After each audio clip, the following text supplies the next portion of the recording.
your approach to crime prevention and combating. Can you please explain that to the Commission? Thank you, Commissioners. It happened as I grew up the ranks that between 2011 and 2018, I was at the level of a brigadier, and I was appointed the head of national operations, responsible for the planning, the execution of the plan, the monitoring of the operation, as well as the assessment thereof. It happened then that during my course of duty, I identified one of the shortcomings that was affecting our threat-specific or periodical operations, and at some level also affecting the normal operations of the police, which was lack of coordinated efforts. SAPS had become more over-specialized in terms of the environment that you are operating on, which was making it difficult then to approach the operations then in a unified and coordinated manner. What do you mean by specialized, General? By over-specialization, Commissioner, I'm meaning that if you are within the crime prevention environment, you'll regard it as your specialization that has got nothing to do with the investigation environment of crime. Hence, then, it was affecting the coordinated efforts in terms of dealing with a particular crime or threat in an operation format. The initiative, then, that is normally called and referred to now as five-pillar approach, was meant to address that shortcoming. As I've mentioned, that during my assessment of all the operations that I was coordinating nationally, this shortcoming came up, and it was rendering our operations to be ineffective. Since then, we had to initiate this five-pillar approach, which was firstly presented to the South African Police Board of Commissioners in 2016, where it was formally approved.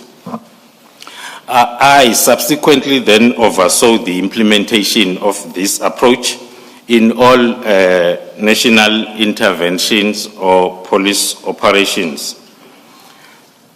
Since the introduction of this approach, the five-pillar approach then has been adopted as the standard operational methodology of the whole of the South African Police Service. Before Advocate Hasim asked you to tell us what this five-pillar approach is exactly, I too had a question for you on this. You deal with it in paragraph 10, or I should not even say you deal with it, you mention the five-pillar approach, and you again mention it, let me see where, in paragraph 14 as well, you mention it.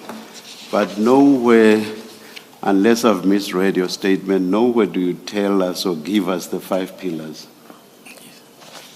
What are the five pillars themselves? I'm asking because of the later mention in paragraph 14, it seems that it is of relevance.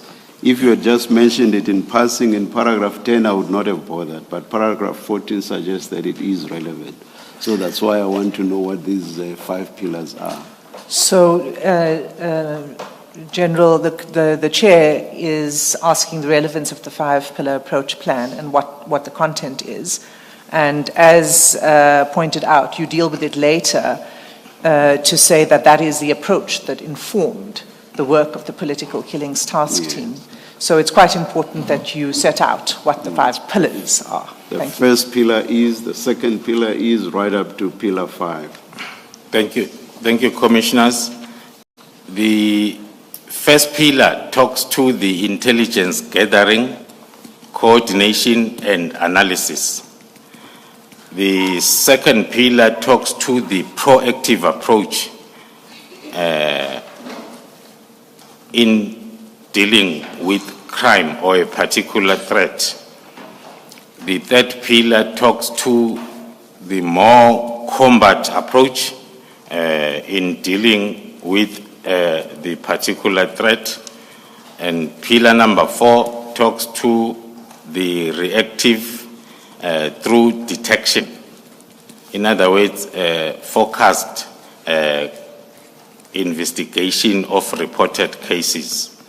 Pillar number 5 talk to communication and liaison aspects of the whole approach.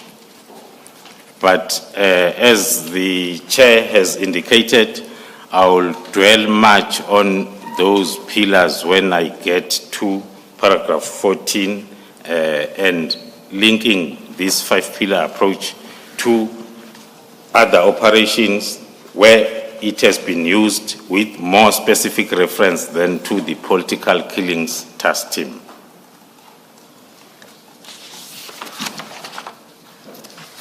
Thank you, General. You also give an example,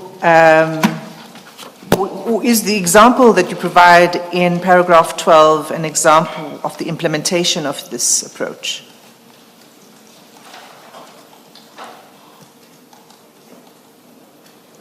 Thank you, Commissioners. Yes, indeed, in paragraph 12, we are noting one example of a successful application or implementation of this approach in one of our national intervention operations that we ran in 3 provinces, which was Mpumalanga, Limpopo, and KwaZulu-Natal, that was focusing on rhino poaching or wildlife trafficking. I was the leader, the project leader, as well as the commander of this operation, which ran from or under the nickname Ops Rhino, which ran then for close to 7 years in those 3 provinces, where we implemented this 5-pillar approach in its totality.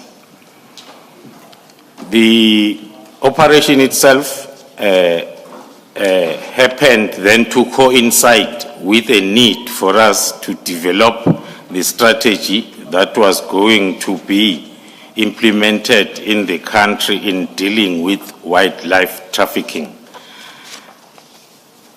I was part of the leadership that developed the strategy that is now referred to as National Integrated Strategy to Combat Wildlife Trafficking in South Africa, which is of course internationally recognized as we speak. And it was the first of its kind in the country and was approved by the Cabinet during May 2023. The primary objective of the strategy was to guide the law enforcement agencies in South Africa and to equip them with necessary resources to reduce and prevent the escalating problem of wildlife trafficking. It was recommended by the Cabinet as a more practical tool for the investigation and prosecuting of wildlife trafficking syndicates internationally. Thank you. General, where you say it was recommended by Cabinet, you mean commended by Cabinet? I'm sorry, That's Commissioners, it was commended, yes. And so, General, as I understand, because you're still busy dealing with your background, are you going to return to the issue of this approach to investigations when you talk about the work of the PKTT? That is correct, Commissioners. I thought of explaining this approach at the beginning of my affidavit because it will assist us as we go through the methodology that is currently utilized in the political killings task team. Thanks. All right, so can you, in paragraphs 13 to 16, you speak about crime investigation and your role since your background since 2018. Can you briefly take the Commission through that? Yes, Commissioners. Since July 2018, I was assigned initially as the project coordinator, which subsequently led to my appointment as the project leader from September 2018. The National Task Team that is still responsible for the investigation of politically related incidents in the province of KwaZulu-Natal. This was as a result of the directive by the President in establishing the Inter-Ministerial Committee, which was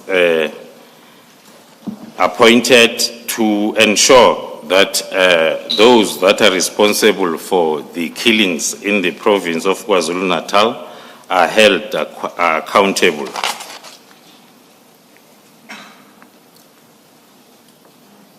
During my initial days in the project, it became clear from also the assessments by the Inter-Ministerial Committee as well as ourselves as the new command that the investigations in these cases were not yielding any successful results for variety of challenges that I will also indicate as I move on with the briefing on the establishment of the political killings task team as well as methodologies employed.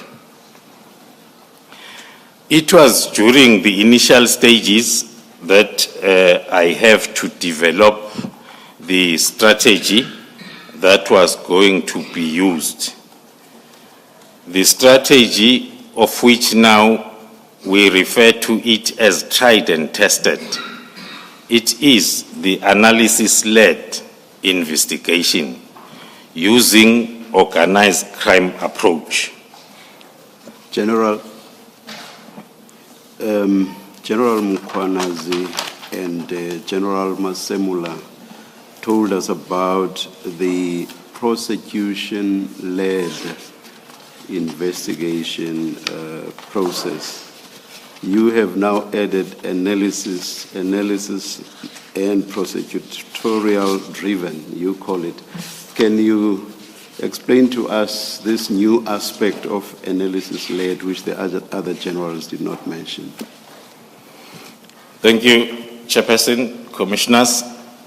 The analysis-led is the initial approach or the initial plan that we developed at the beginning of the project. The integrated approach came few months down the line.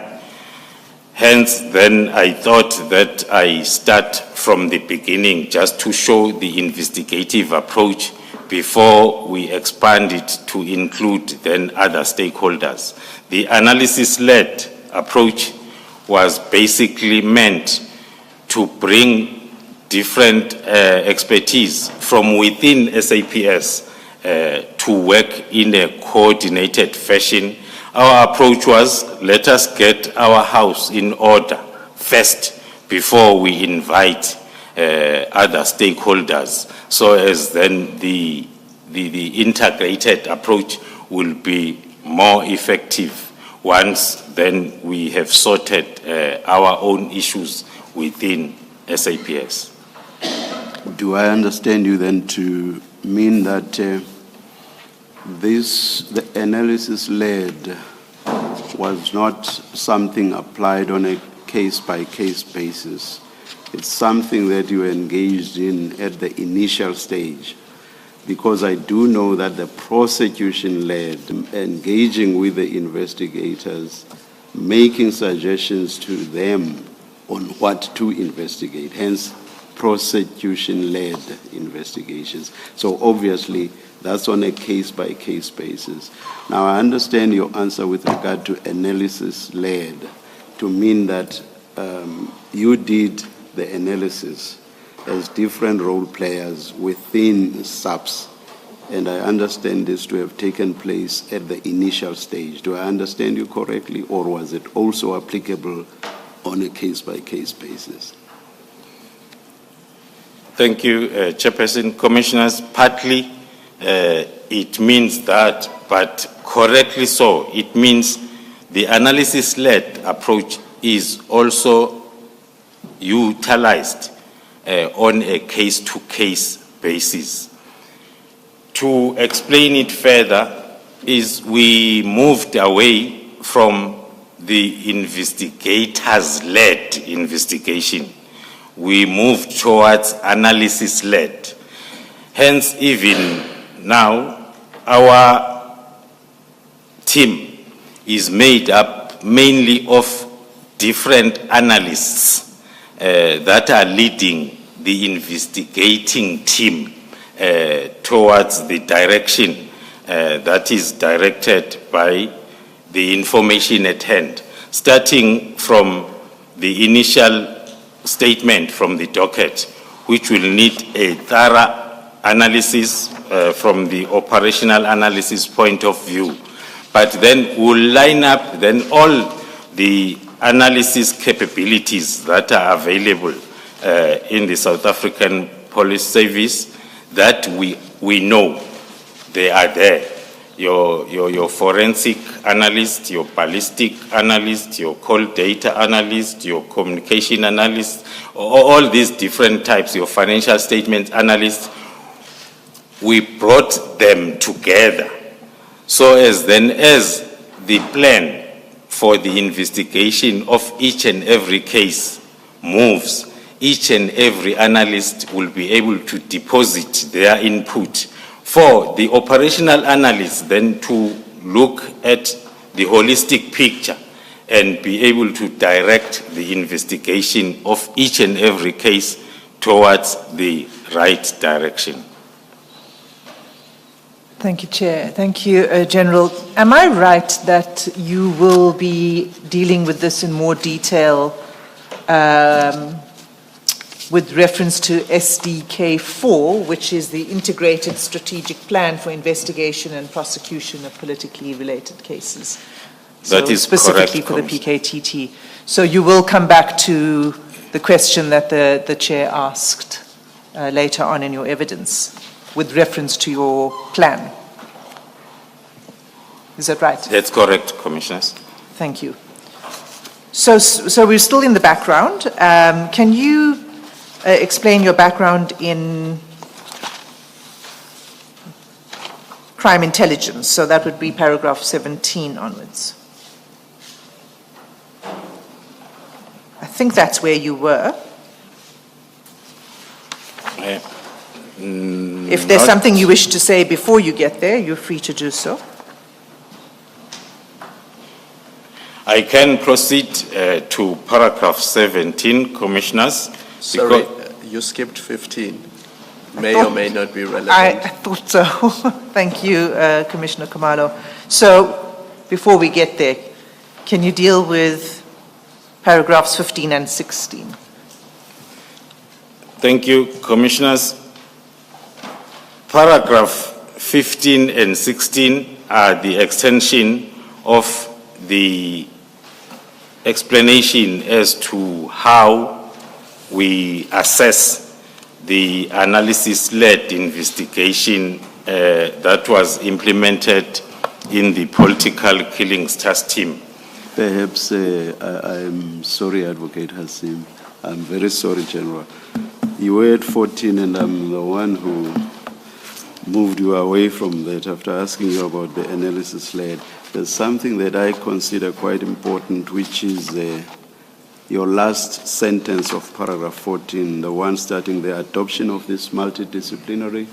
Perhaps you might want to read that into the record. So that's the last sentence of paragraph 14. Thank you, Commissioners. The adoption of this multidisciplinary national task team, underpinned by the five-pillar approach that is coming from the experience of how both proactive and reactive activities or operations in the SAPS were not so effective. The five-pillar approach became also the basis of the approach in the analysis-led approach of the political killings task team and proved highly effective, and as it is now regarded as the benchmark for tackling contract killings of any kind. That's fine, thanks. On paragraph 15, we are citing one other example of how effective is this analysis-led investigation coupled with the five-pillar approach can be utilized in any other organized crime approach investigation.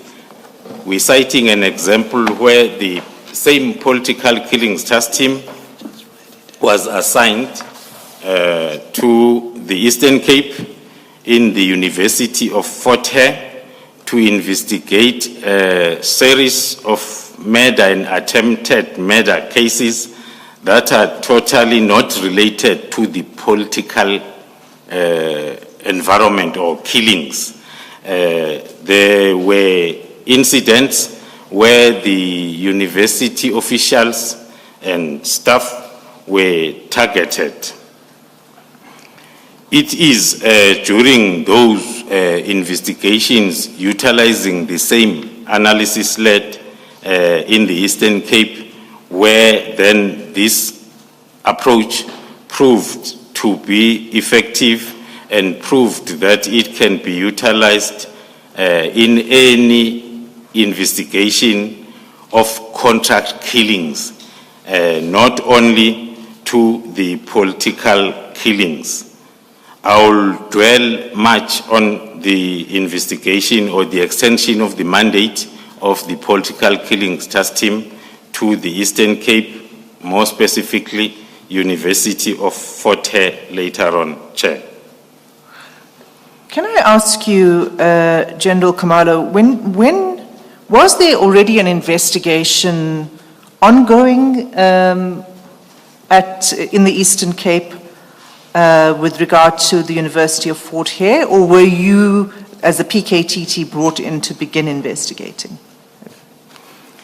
Thank you, Chair. It's one of the yardsticks that we use to assess the effectiveness of the approach, because as was the case in the PKTT KZN, the cases that were assigned to the team were the cases that have been investigated before, either by the general detectives at station level or organized crime units then at provincial level.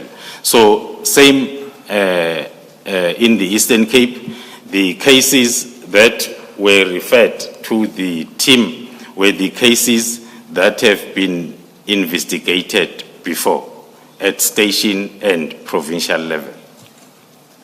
And why do you emphasize that? Why do you emphasize that these would be cases that had been investigated in the conventional way or by some specialized units, but were then taken over or given to the PKTT.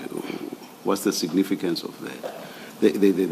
The historical aspect of them having been investigated by some other sub-entity before.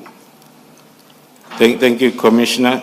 I emphasize that because I am still in the explanation on the effectiveness of this analysis-led investigation to prove that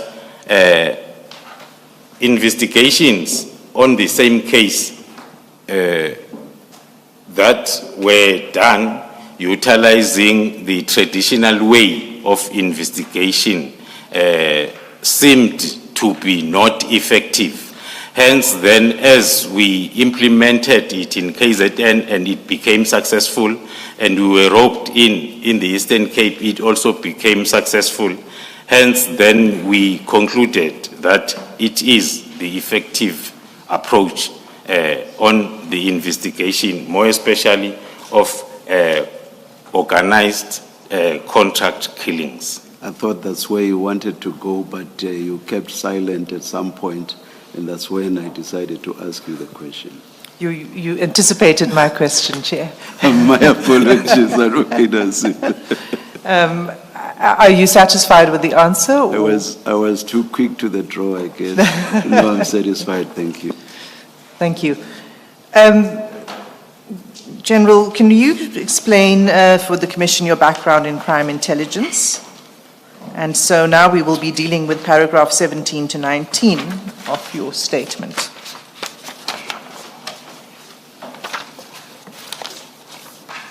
Thank you, Commissioners. As I've indicated before, that I was appointed as the Divisional Commissioner of Crime Intelligence in December 2022. This is the environment that I've spent more than a decade of my earlier career period. It is normally referred to as non-commissioned period from the rank of a sergeant up until then the rank of a junior officer, a captain. I was within the crime intelligence environment. And also between the year 2011 and 2012, I was by that time then at the level of a brigadier within the division operational response services. But between the year 2011 and 2012, I was appointed as the acting head of counter and security intelligence in the division crime intelligence. Sorry, Advocate Asim, can I just get clarity on this? General, as Divisional Commander of Crime Intelligence and Project Lead of PKTT, where were you based? Were you in KZN or in Pretoria? Because you said in your intro that the crime syndicates had mistakenly assumed that the PKTT was investigating them in Gauteng, specifically in Johannesburg. So I just want to get clarity. Where were you based throughout this period, let's say from 2022 to 2024? Thank you, Commissioners. Between the period 2022 to date, or to 2024, I was based in Pretoria as the Divisional Commissioner Crime Intelligence full-time. And I was also still the project coordinator of the political killings task team. No longer coordinator, General. You were coordinator until September of 2018 when General, who is it, Ramatswele, retired. You were coordinator before that and you became the leader. You referred to yourself as coordinator in 2022 to 2024? Yes, Chair, maybe then it was my mistake that I did not emphasize the fact that when I was made the project leader, I was not stripped of the title Yes, of being the project coordinator, Yes. which then happened to combine Yes, being both the coordinator and the leader. Oh, okay, okay. Yeah, it's not significant, but it's just that you differentiated between coordinator and leader when the PKTT was established. You were the coordinator, and you said you then became the leader when General Ramatswele retired in September of 2018. So my understanding then was that there were two positions, one of coordinator and one of leader.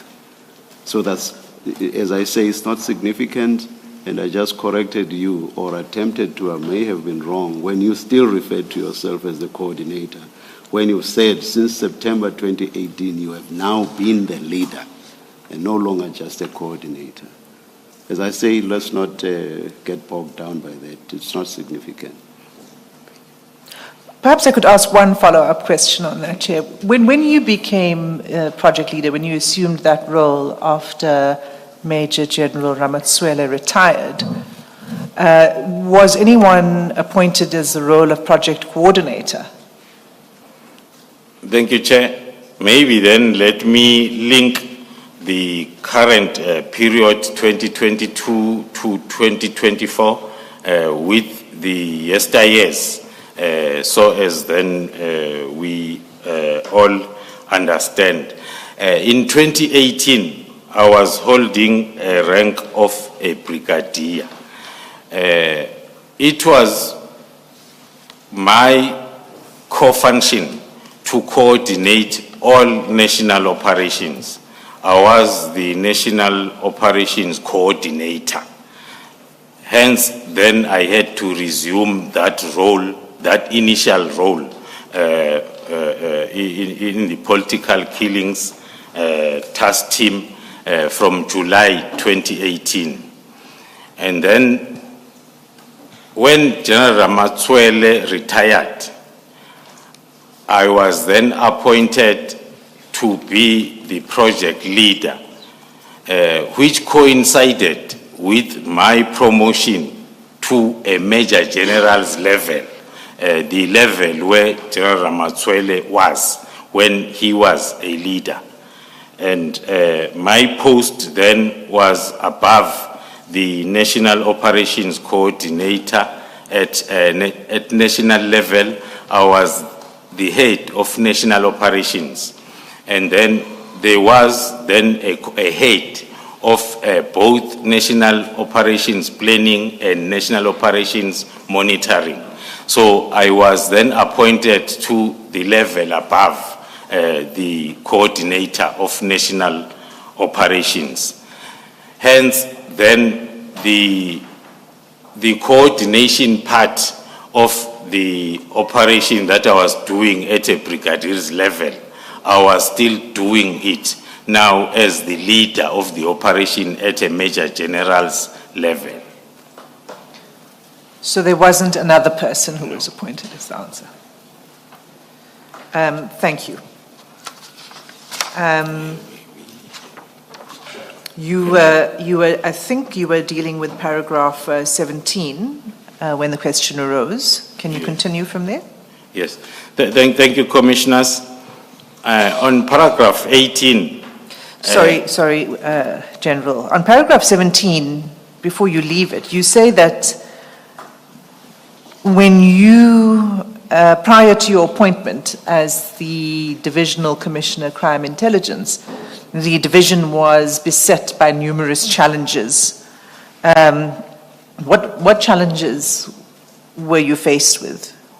You then go on to say that you introduced a management style to deal with this, but perhaps you could just explain what the challenges were when you took that office. Thank you, Commissioners. Maybe then if I may reverse a little bit, coming to the question, starting or linking it up with my acting period between 2011 and 2012 as the acting component head within Crime Intelligence Division.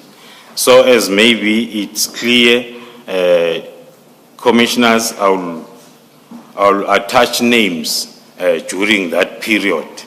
It is the period when the current Provincial Commissioner of KwaZulu-Natal was the acting National Commissioner.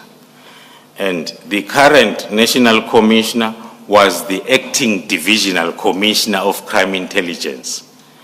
And the current Divisional Commissioner of Crime Intelligence was the acting component head within Division Crime Intelligence. That is between 2011 and 2012.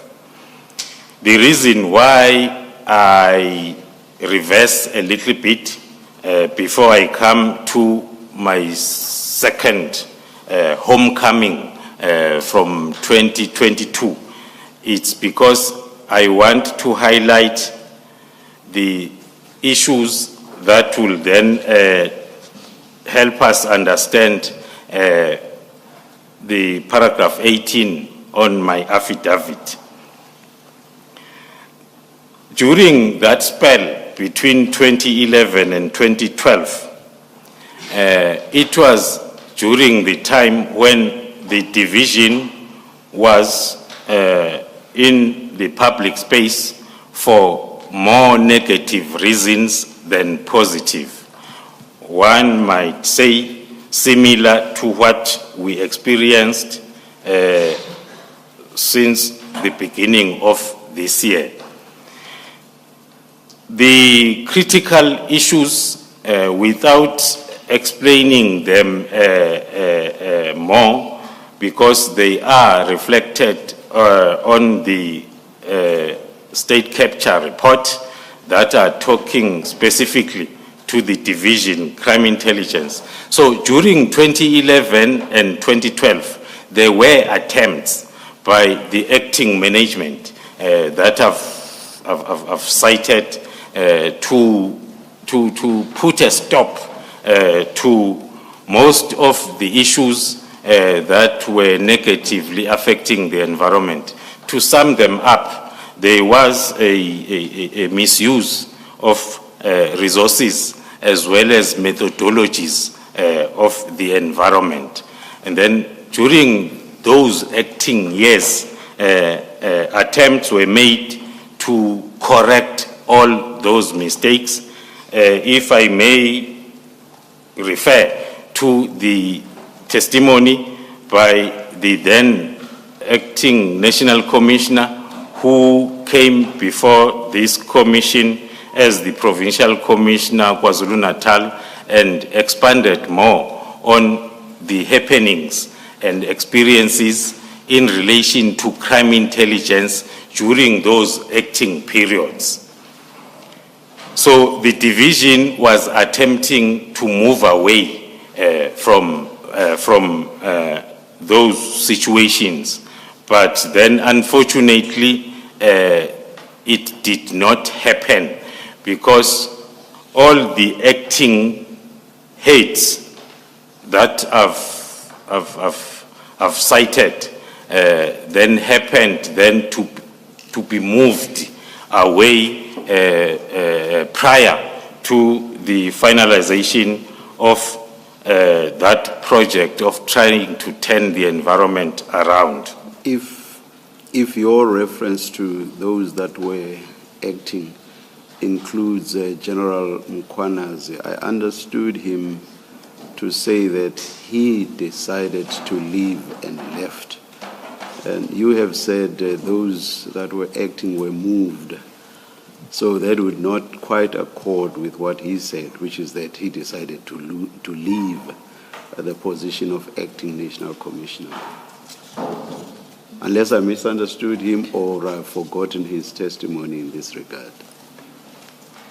Yes, commissioners, in his testimony, it is exactly like the commissioner is reflecting, decided to move, but not out of free will. So it was the case with also the two of us, the same situation. Thank you, General. I interrupted you, I'm sorry.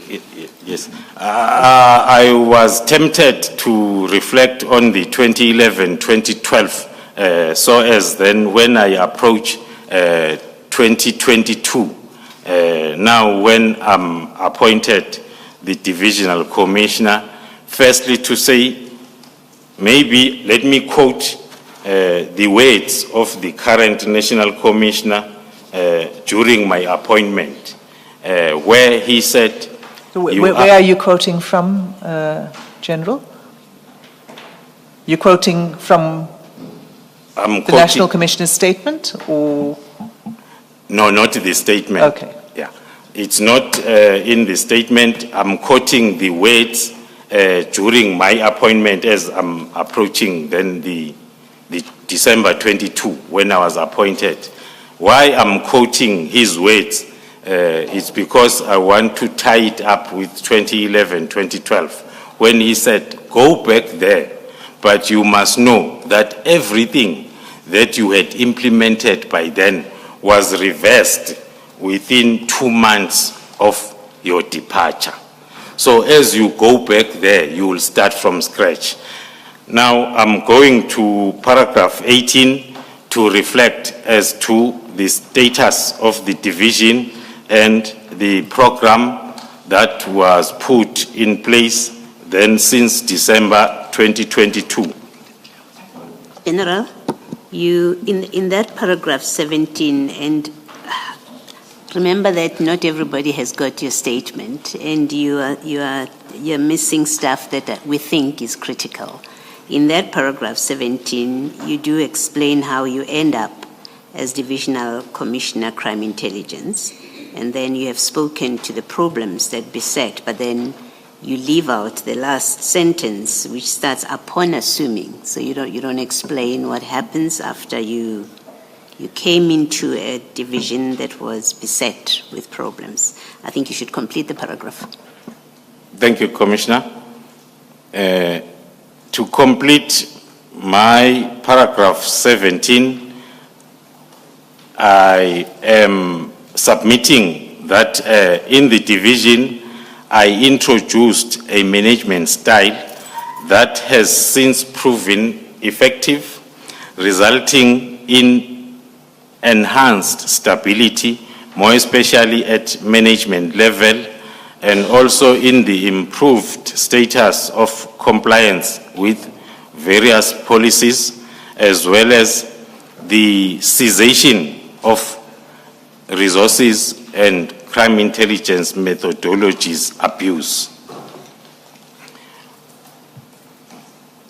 Thank you, Commissioner Baloy. You can continue with paragraph 18. Continuing then to paragraph 18, under my leadership of the division, currently the operational performance has improved significantly. In particular, when one refers to the national security threats that are identified at SAPS level or AOP, talking to organized crime priorities. We have also managed to foster stronger relations with other operational environments. Also, the reports from most of oversight bodies, from the Joint Standing Committee on Intelligence at Parliament level, the Auditor General of South Africa, as well as the Office of the Inspector General of Intelligence, the reports for the past 2 years, they bear testimony to the improvement. What is the operational environments that you refer to here? The operational environments, commissioners, I'm referring to both proactive as well as reactive environments of policing. General, could you be more specific? So if you're talking about reactive environment, are you talking about prosecution environment, or to be more specific?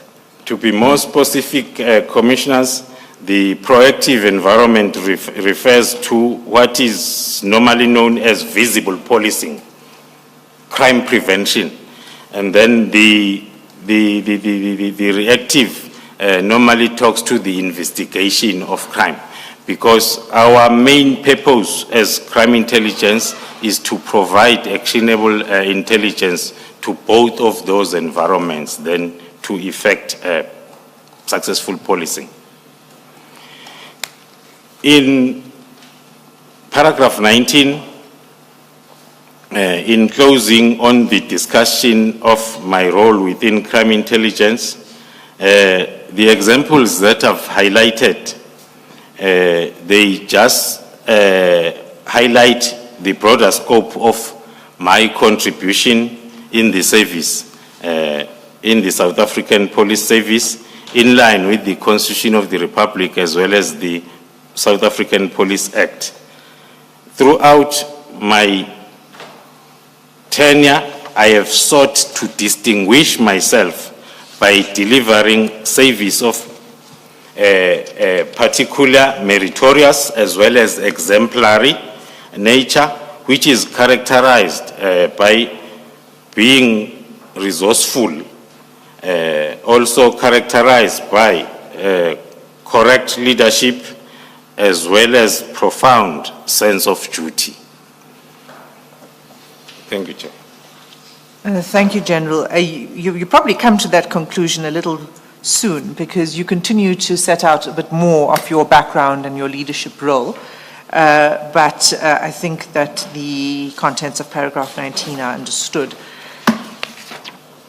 From paragraph 20, you wished to set out your formal qualifications. So as I understand it, your SAP S96 that you've addressed so far sets out your service background, but not your academic qualifications outside of your service, in-service training, if I can put it that way. Is that correct? That's correct, Commissioners. Okay, so can you describe for the Commission your formal qualifications? The formal qualifications that I possess are the Bachelor of Arts in Police Science with the University of South Africa, as well as the Certificate in Refugee Law and Humanitarian Support, still with the University of South Africa, and also the certificate from the George C. Marshall for the European Center for Security Studies. The program there was the Security, Stability, Transition and Reconstruction that I attended then in Germany. And the copy of my CV is attached as SDK2. Thank you. Can you then turn to the next chapter, which is your role within the SAP's leadership? And if you could just focus for now on paragraphs 22 to 26. Thank you, Commissioners. My role within SAPS leadership currently as a Divisional Commissioner of Crime Intelligence, I am responsible for the management of the whole intelligence processing process, which starts with the collection to the analysis and dissemination of intelligence to support the crime prevention, combating, and investigations within SAPS. This role, it involves overseeing the gathering component of the intelligence processing, as well as the analysis component and the distribution within our distribution centers. Moving to paragraph 23, highlighting my key responsibilities.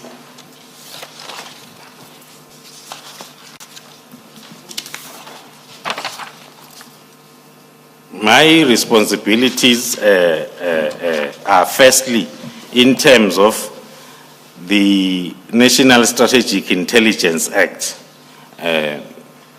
Those are the responsibilities of any divisional commissioner of crime intelligence within the South African Police Service. In other words, the appointment or the incumbent of the office of the divisional commissioner is firstly in terms of the Constitution of the Republic, Section 2010, which gives then the powers, the functions, and the monitoring of intelligence services in the country, including those services, intelligence services of the South African Police Service. And then coupled with the Constitution, as I've referred, there is Section 2(3) of the National Strategic Intelligence Act of 1994 that provides for the establishment of the SAPS crime intelligence to gather, to correlate, and to evaluate the intelligence in support of the functions of the SAPS. Before I proceed with the list of the key responsibilities from paragraph 23.1 to 23.8, commissioners, as I go through the responsibilities, I felt that I need to explain the modalities of accountability within the environment. I referred to the environment as established in terms of the Constitution as well as the SAPS Act, and also in terms of the National Strategic Intelligence Act. That then will tell us that the SAPS crime intelligence accounts for both overt related activities together with all other South African Police Service divisions to the Portfolio Committee of Police in Parliament, accounting for Program 4 of the South African Police Service. And the very same division, because of its establishment under the National Strategic Intelligence Act of 1994, together with other intelligence agencies, it also accounts now for covert-related activities to the Joint Standing Committee on Intelligence, also at Cabinet or Parliament level. Going back to my responsibility as listed on paragraph 23 of my affidavit. First one is the intelligence management that talks to the whole intelligence cycle from collection to analysis as well as dissemination.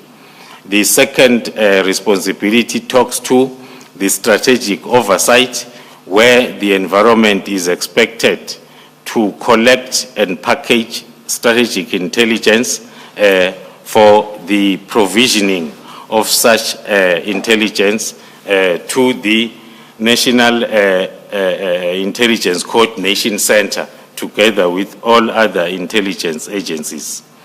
The provisioning of actionable intelligence to the crime prevention and investigation, and to manage the resources, both overt and covert, and also to liaise and coordinate with other foreign intelligence agencies through the platforms that are in place, like Interpol and also the SADC region coordination of intelligence. As I've reflected, the key responsibility is talking to the dissemination or ensuring that the intelligence products are disseminated then to operational environments as well as at strategic level. The other key responsibility is to ensure compliance with legal requirements, both on Program 4 or within SAPS, and also the legal requirements then that are guiding the intelligence agencies of the country, and to ensure that there is support services then that is looking after all operational environments of the division. You can continue. In explaining those key responsibilities, commissioners, one will then deduct that it means crime intelligence remains the cornerstone of SAPS operations. More especially if we look at the shift of our traditional crime threat analysis, moving or leaning more on organized crime, that then will tell us that this is the crucial time where then the effective intelligence within SAPS will be required. Without getting into details on paragraph 25, I am indicating that crime intelligence utilize both conventional and unconventional methods in terms of collecting intelligence for operational purposes. In paragraph 26, also, which is in line with my conclusion as per the previous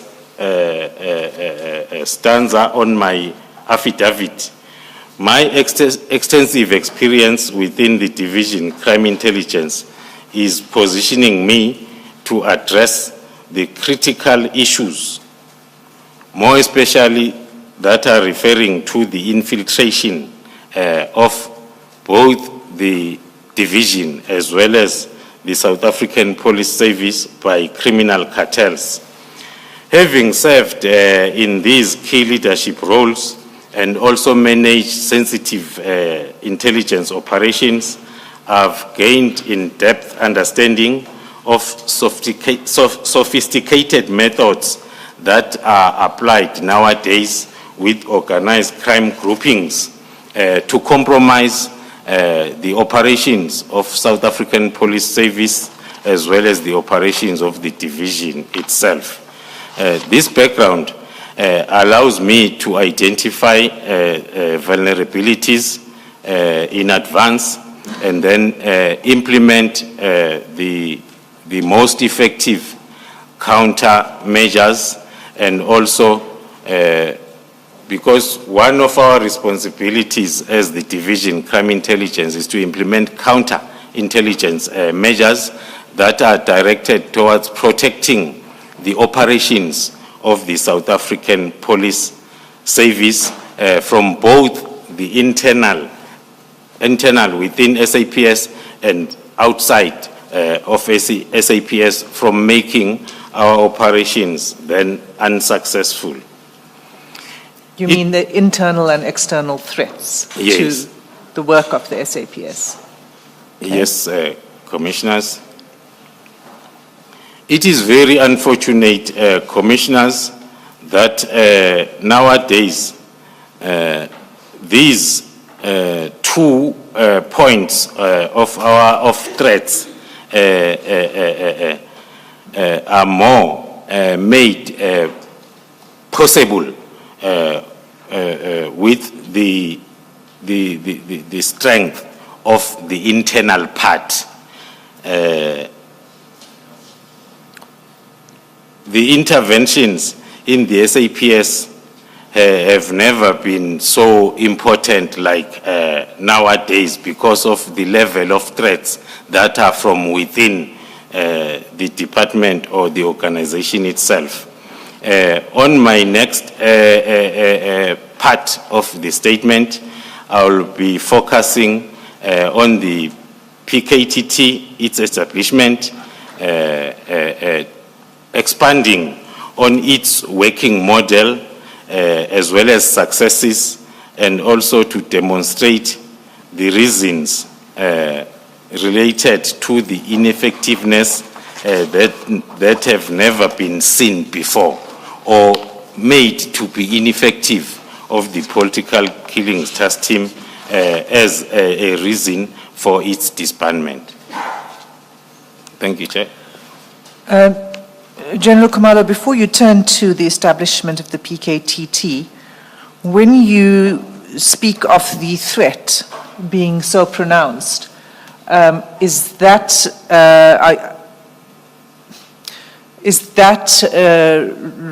related to the evidence you will be providing to the Commission in Part B of your statement, and perhaps in camera? Is that what you mean by the threats? Will you be speaking to those? That is very correct, Commissioners. It refers to the level of internal threats that are making it easier for the external threats to thrive, more especially facing the levels of organized crime that we have to deal with within the country. And it will be contained in my further evidence that I will produce then when I talk to the infiltration of SAPS. Thank you, Chair. Thank you. You may turn now to the topic of the establishment of the task team. And you can begin with, from paragraph 27. Thank you, Commissioners. Talking to the formation of the political killings task team, the background thereof was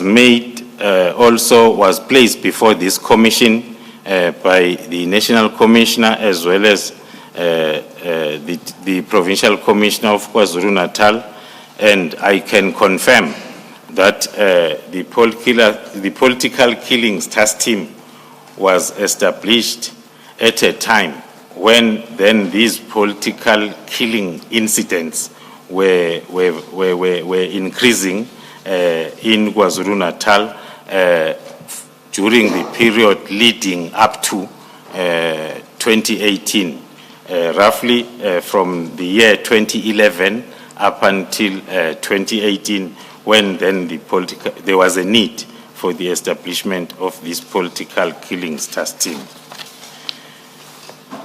Following the directive by the President of the Republic when establishing the Inter-Ministerial Committee, that there is accountability for these politically motivated incidents, the IMC then was established by the President, which was made up of the ministers from the State Security Agency, the Defense and Military Veterans, the Police, as well as Justice and Correctional Services, which by then was still a one department. The IMC was chaired or led by the Minister of Police, who was then, during the time of establishment, General Begicele. The IMC was mandated, as I've said, then to ensure the accountability for these incidents, but most importantly, to ensure that there is corroborative effort between the national as well as provincial governments in terms of dealing with these issues.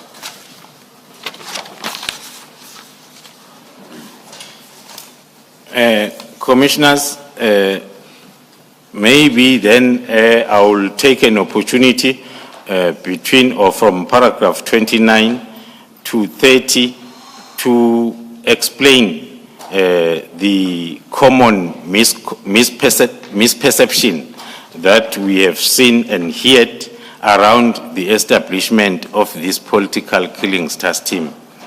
There is a perception that talks to this political killings task team as formed as part of response to the findings of the Moerane Commission of inquiry into political killings in the same province of KwaZulu-Natal, which is not the case or not correct. As far as I recall, more especially as I was part of the initial stages of the political killings task team in July 2018, the Moerane Commission findings were only published in 2019 when the political killings task team was in place or established already. As I've indicated, the processes of establishing the political killings task team started in May 2018 with the planning and also putting together the resources that will be utilized. Hence, then it commenced its operations in July. Of course, the Moerane Commission had findings that came after the team was already established. One of the findings talks to the loss of public confidence in the criminal justice system in that province in relation to these cases that are politically related in nature. As part of recommendations, the Moerane report talks to the importance of recruiting and training as well as deploying police officers that will be able or that are properly qualified to deal with the situation as it was the case then, as I've indicated, from 2011 to 2018. One can safely say that it happened that most of the recommendations by Moerane Commission were implemented in advance by the political killings task team, which was already in place. So those findings are contained in our initial threat and risk assessment of the threat that we had to deal with, which is political killings in the province. General, did the Moerane Commission, did it consider the work of the PKTT at all? Or the PKTT as an organization at all? One can speculate commissioners that it did because the political killings task team was already in place when then the commission was still continuing.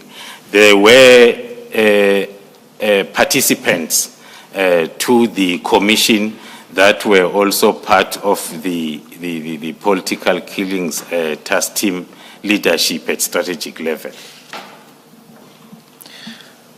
Thanks, General. Would it be correct then to say that the extracts that you've quoted from the Commission, from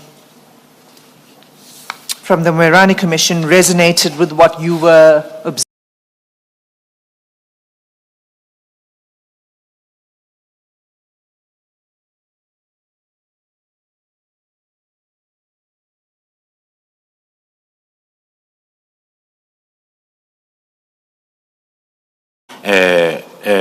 Implementing our concepts within the political killings task team. We were also putting the Moerane Commission findings and recommendations on the table, so as then we can see that we are not off track. There are areas that are talking to the recommendations of Moerane Commission that were implemented after the Moerane Commission's report. Thank you. Can you go to paragraph 31 then? to 34, where you speak about the constitution of the PKTT.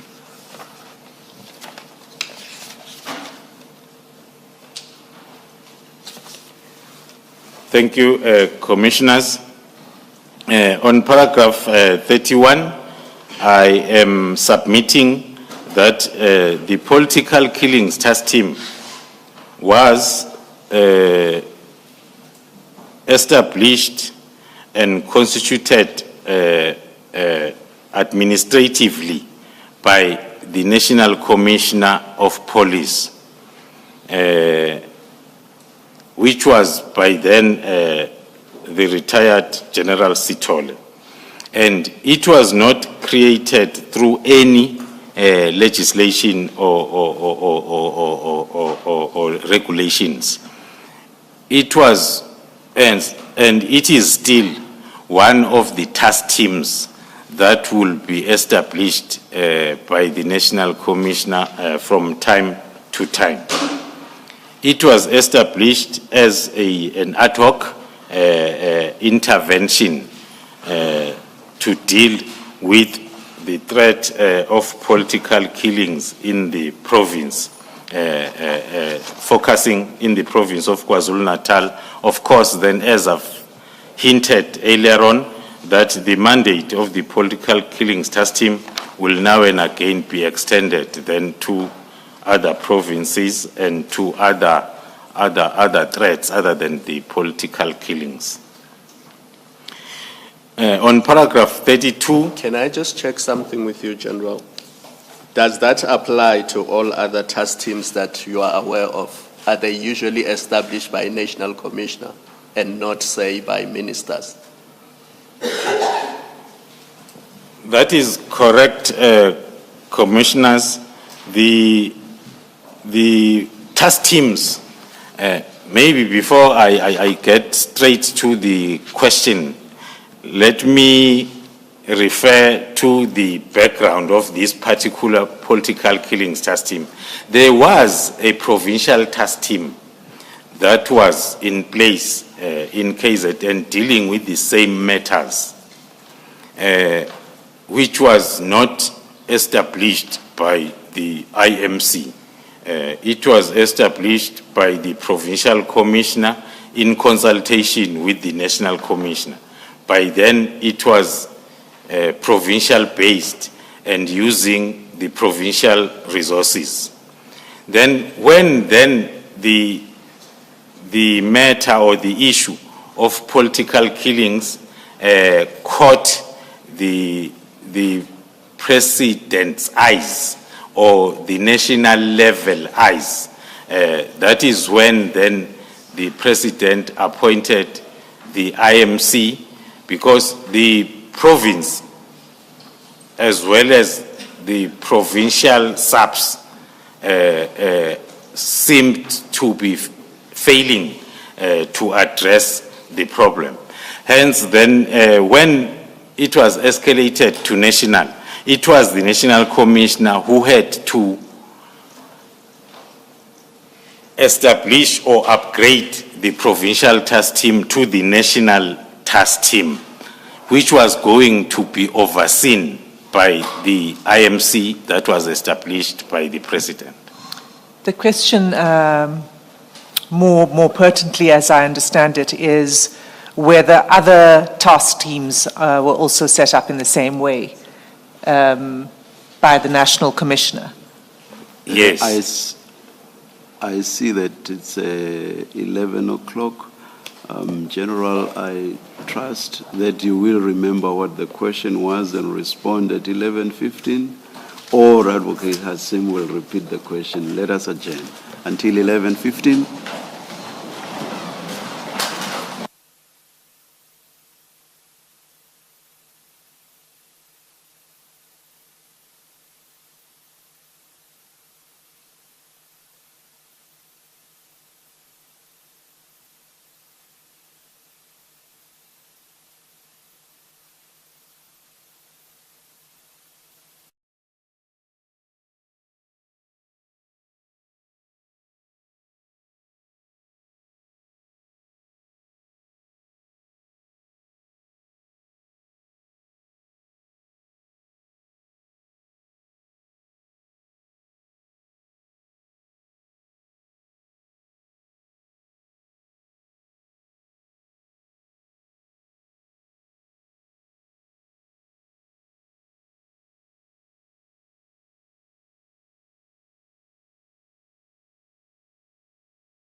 Yes, Advocate Hassim. Chair, when we left off, the witness was about to answer a question, and the question, General, is you were discussing the point you make at paragraph 31 about the team being constituted administratively by the National Commissioner, and the question is whether this is how other task teams, national task teams, have been constituted, or is it only the PKTT? Thank you, Commissioners. All the task teams are constituted administratively by the National Commissioner, who has to assign the resources to the task team, including financial resources. The IMC is appointed or established by the President. It's appointed at a cabinet level to ensure that the resources of national are then also taken down to a province where then the National Commissioner has to implement the safety and security measures that are talking to the identified threat or complaint. So the answer to the question is yes? Yes. Okay. Ms. Hassim, if I may, if I can just take you one question back because of an explanation that you gave later on. I asked the question whether the Moirani Commission considered the role and the work of the PKTT.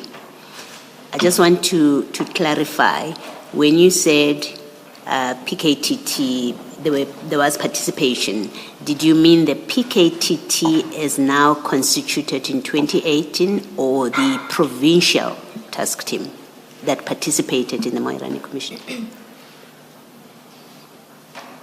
Thank you, Chair. The provincial task team that was in place when the Moirani Commission was constituted, and looking at the political killings incidents that the provincial killings task team was working on, they were participating at all levels, from the police to provincial government to the Moirani Commission.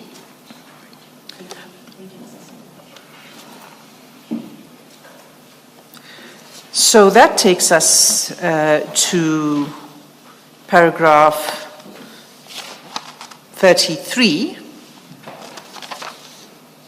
No, sorry, paragraph 32. Can you elaborate on that, please, for the Commission?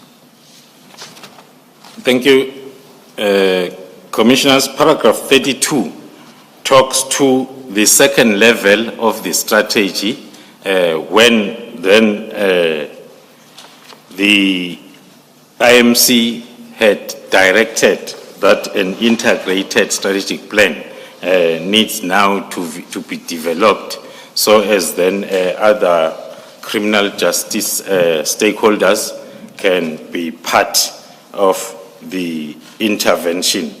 Then that strategic plan was then approved by the IMC, which was then talking to the two main stakeholders, which is South African Police Service as well as National Prosecuting Authority, taking a leading role in the development and implementation of such strategy. Moving to paragraph 33, one is highlighting the fact that the PKTT as an operational level or operational wing of this intervention, its work was overseen by the National Steering Committee at national level, the IMC, as well as the Presidency of South Africa, of the Republic of South Africa, that had established the interministerial committee. And what do you mean by overseen in this context? The overseen by the National Steering Committee, I'm referring to the fact that the resources that were deployed in the PKTT since July 2028 were no longer the provincial resources, but were national resources. That is why then the National Steering Committee had to oversee and account for the deployment of those resources. Thank you. Thank you. Can you conclude then on paragraph 34? Thank you, Commissioners. In conclusion, the PKTT that was operating in KwaZulu-Natal under my direct supervision, as well as Lieutenant General Mkhwanazi as the Provincial Commissioner, focused on addressing politically motivated incidents in that province of KwaZulu-Natal, as I've said, directed by the National Steering Committee and then accountable to the Interministerial Committee as well as to the President.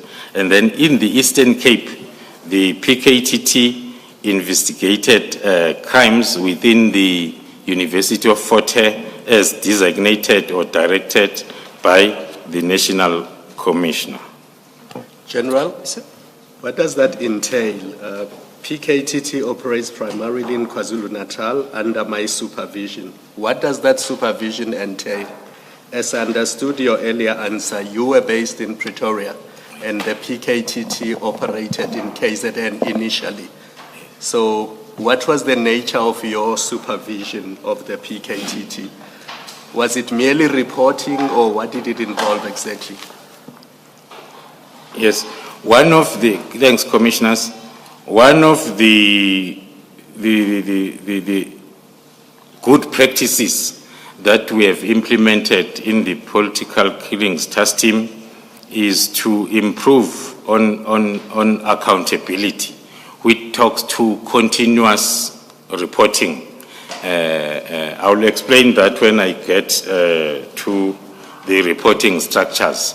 But it means that even if you are not physically in the operational area, you are still supervising and giving guidance because you are getting daily reports that are talking to the activities as well as the feedback on each and every activity.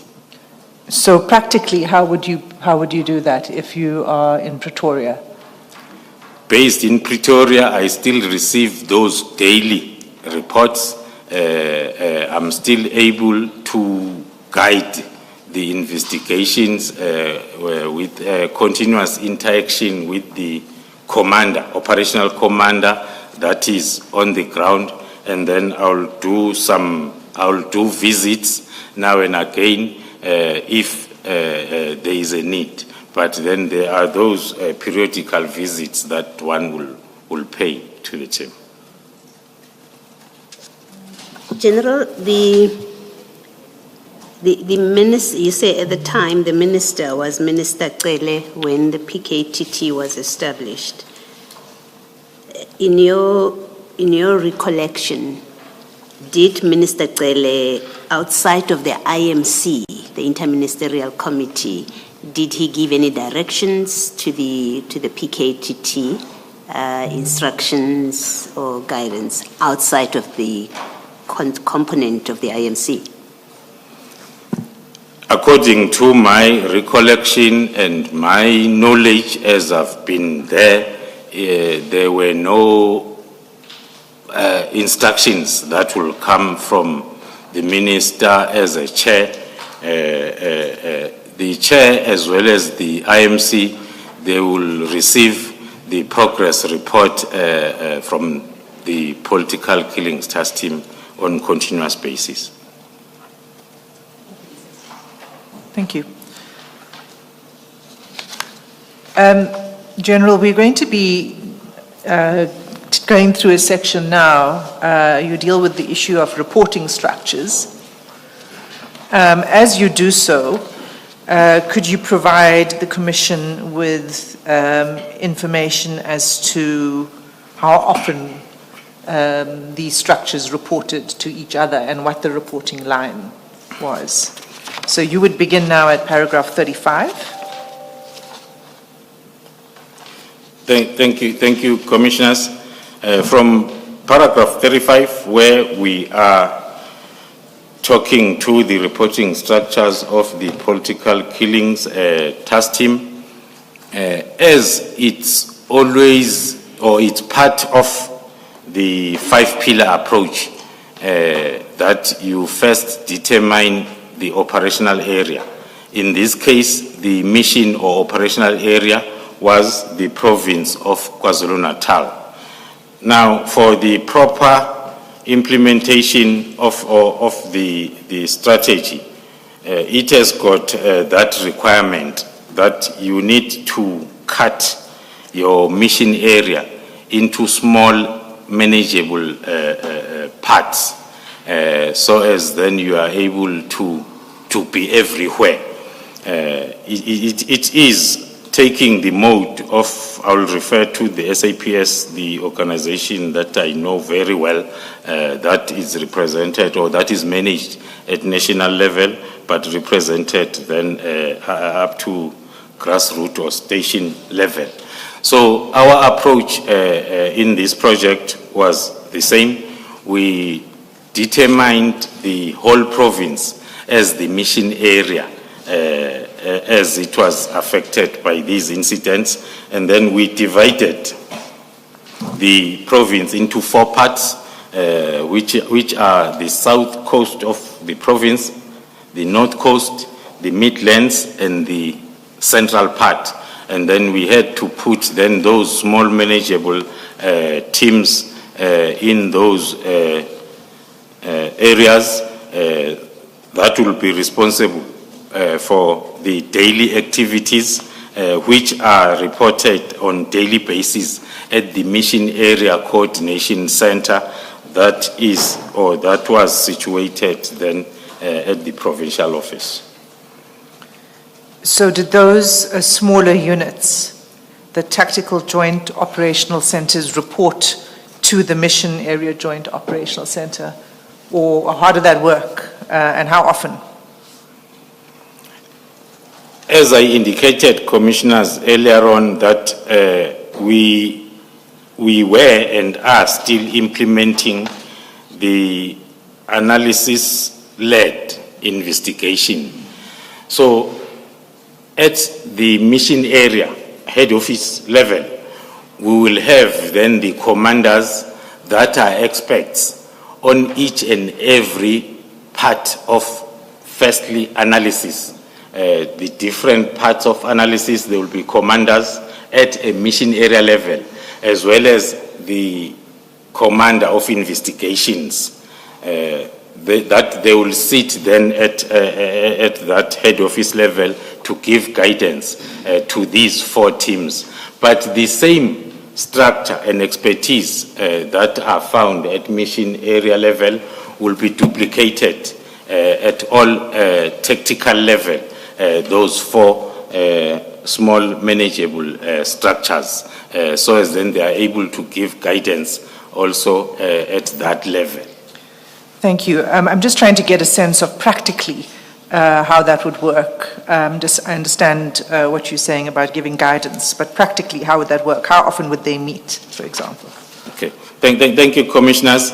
As I've indicated earlier on, that one of the best practices or pillars of this approach, firstly, it emphasizes more on command and control. It emphasizes more on discipline. It emphasizes more on accountability, irrespective of the level. You may be at a very lower level of SAPS, but you are still accountable for each and every action or tasking or activity that is expected of you. So that is done on daily basis at a tactical level. And then on daily basis, the commanders there will submit the report at mission area, head office level. So the mission area is moving together with these 4 teams continuously or daily.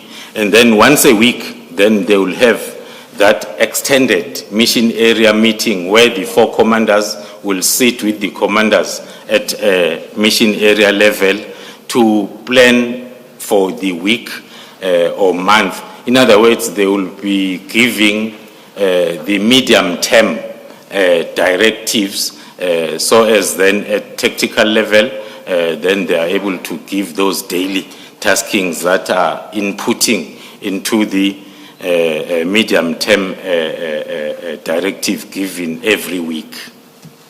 Thank you. So that's the at operational level, and then in paragraph 36 you deal with reporting lines above the operation, well, from the MAJOC upwards. So Yes. can you take the Commission through that, please? Thank you, Chair. Maybe then to explain paragraph 36 properly, so I will start from where I ended with the 4 small manageable areas in the province that are reporting on daily basis to the mission area. And then the mission area, they will consolidate the weekly reports. At tactical level, it's daily reports. And then at the end of the week, the mission area in preparation for the weekly meeting so as they are able to guide the lower level.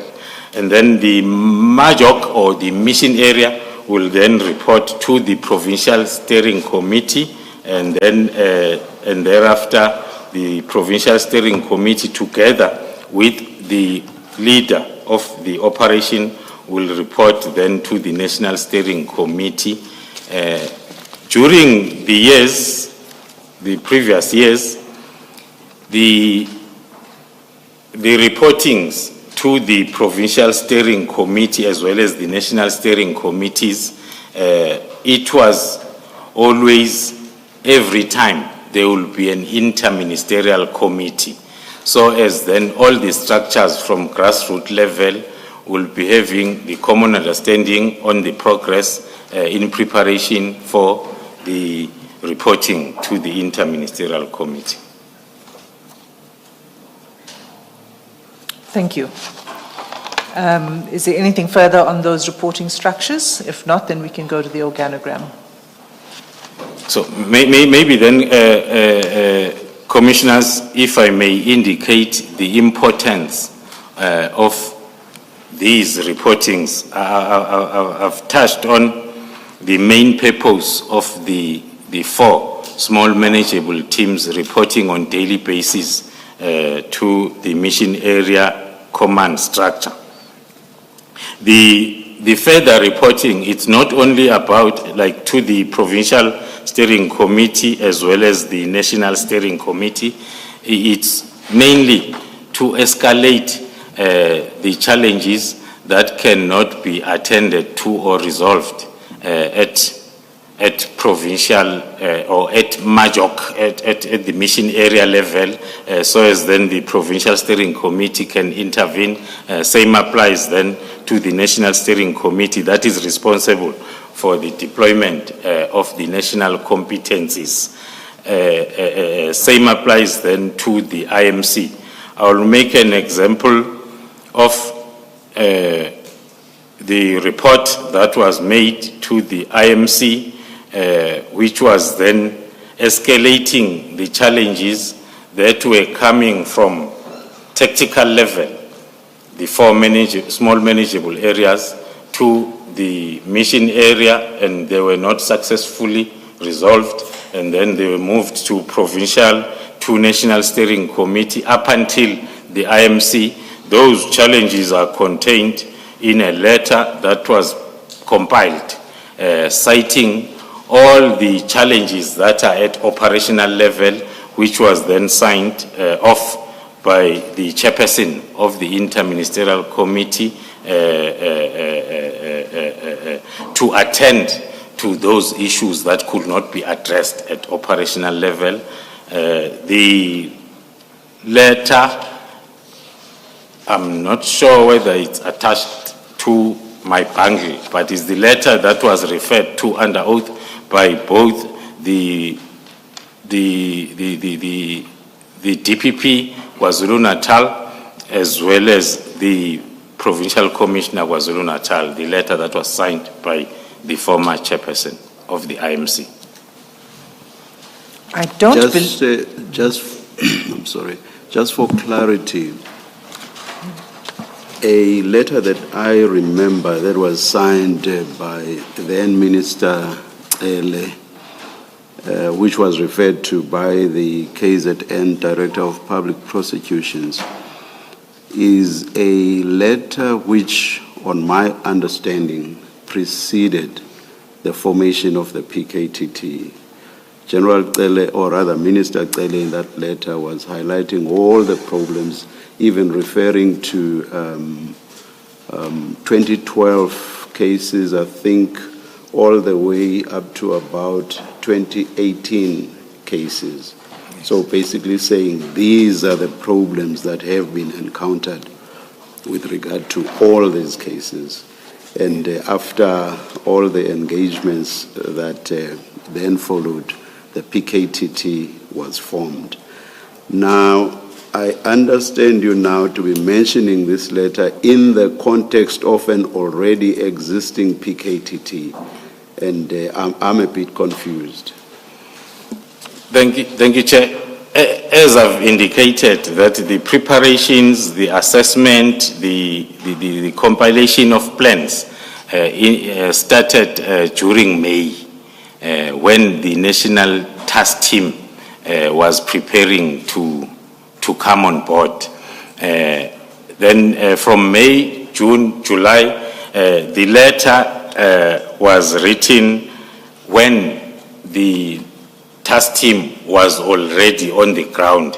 So most, if not all of the challenges were experienced by the task team at operational level that were escalated throughout up until the IMC level. General, would this... It's a pity we don't have the letter readily at hand. I would have been very interested in its date so as to relate it to the date of the formation of the PKTT. Are our techies in a position to show us the letter? I'm just interested in the date, that's all. And while we're trying to find that, would this question also be answered through your annexure SDK3, which is the information note that was prepared to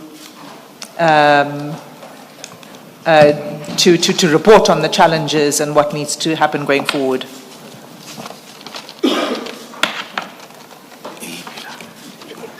And we can deal with it when we come to that annexure, perhaps, which is quite soon.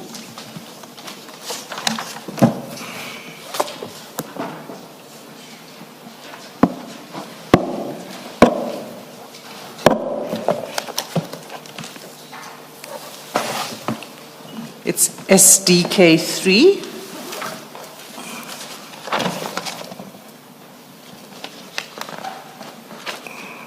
I forgot it.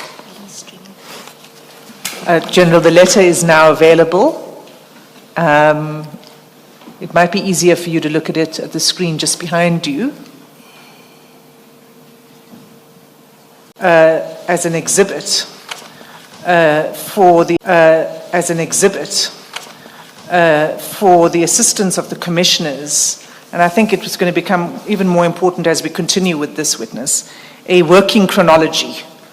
And so it'll give you a quick guide as to where the witness's testimony fits in the overall timeline of events.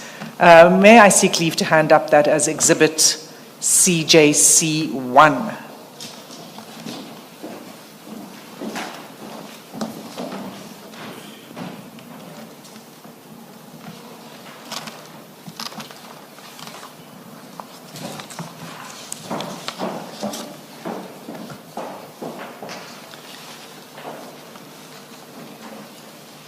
Thank you, Chair. Okay, so if we may then just revert to the paragraph where the witness was addressing the question of reporting lines of the PKTT, which was paragraph 36. And General, you've covered this, but could you also explain to us how often the IMC met? How often would there be reports to the IMC, and for what purpose? Was it for policy guidance, or can you just be a bit explicit about that? Thank you, Chair, Commissioners. At political killings task team level, we were not privy to the scheduled meetings by the interministerial committee. We will get the notification as then it will be inviting us to come and brief the IMC.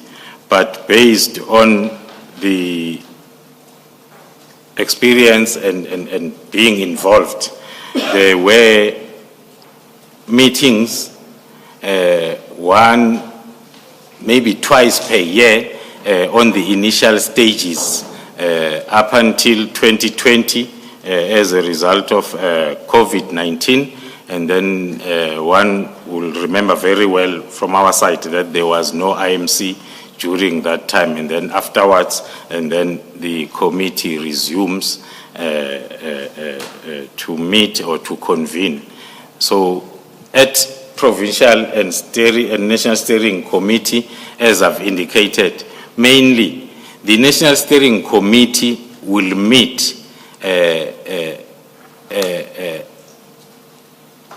now and again when there will be IMC, but most importantly, towards the end of the deployment period, and then the national steering committee will sit and assess the performance and get a detailed threat and risk assessment so as they are able to take an informed decision in terms of extending the project or not. Thank you. General, when you say end of deployment, you mean the end of the authorized period? Yes, Commissioners. Okay. So at the end of each, as the end of the authorized period was drawing closer, there would be a report to determine whether there's a need for the extension of the work of the PKTT, in essence. Yes, Commissioner, that will be the case because the National Steering Committee is made up of national directors generals that are deploying the resources. That meeting will take place towards the end of each financial year, so as then they can determine, firstly, the need for the extension, so as then they can inform the IMC in advance of the extension or termination based on the current threat and risk assessment. That will be the practice then each and every financial year.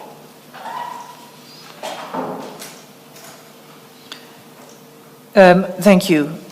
Your next topic then is on the organogram and the structure of the PKTT, but you begin with an assessment of the work that was already ongoing by the provincial team and the challenges. So can you start at paragraph 38? Thank you, Chair. As I've indicated briefly when I'm discussing this part of the establishment of the National Political Killings Task Team, that the IMC was formed around May 2018, and then the IMC had their initial meetings in May as well as June, when they went down to the province of KwaZulu-Natal to assess the interventions that were in place addressing the complaint or the threat or the issue that has been raised by the president. And then they received briefings from the provincial task team by then. During those two initial IMCs, where then they will do the assessment, and then one of their observations was that that task team was working in silos, and the members that were deployed in that task team, as they were from local level, they were compromised, and that more especially it did not have an investigation and prosecutorial plan or strategy. That as a result, then there was little or no progress in the investigation and prosecution of these cases, the point that I highlighted earlier on as to what is it that the National Task Team had to put in place in order to correct that situation. I touched on the plan by the Political Killings Task Team that was informed by the 5-pillar approach, which was confirmed as a solution to most of the problems that were identified by the IMC.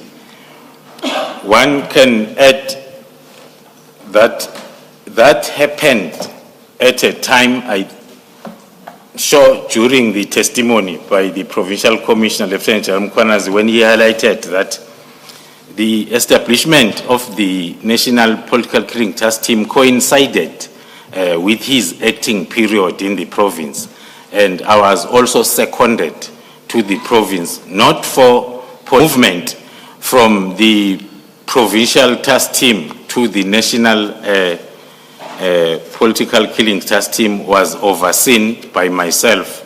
Hence, then, it was not that difficult to compile the strategy because the strategy was emanating from the tried and tested 5-pillar approach that has been proven to be successful during the wildlife trafficking interventions. Then the same plan was then implemented in KZN.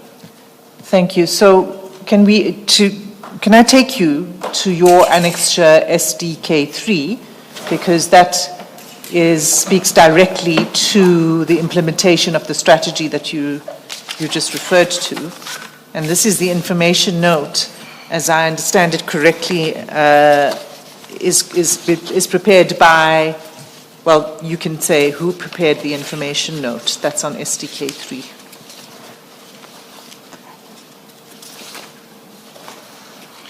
The information note was prepared and compiled by Brigadier S.D. Khumalo, who happens to be the Lieutenant General Khumalo, the witness to the commission, on the 15th of June, 2018.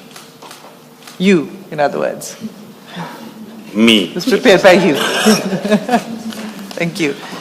And in paragraph 3, perhaps you could just read paragraph 3 of the first page.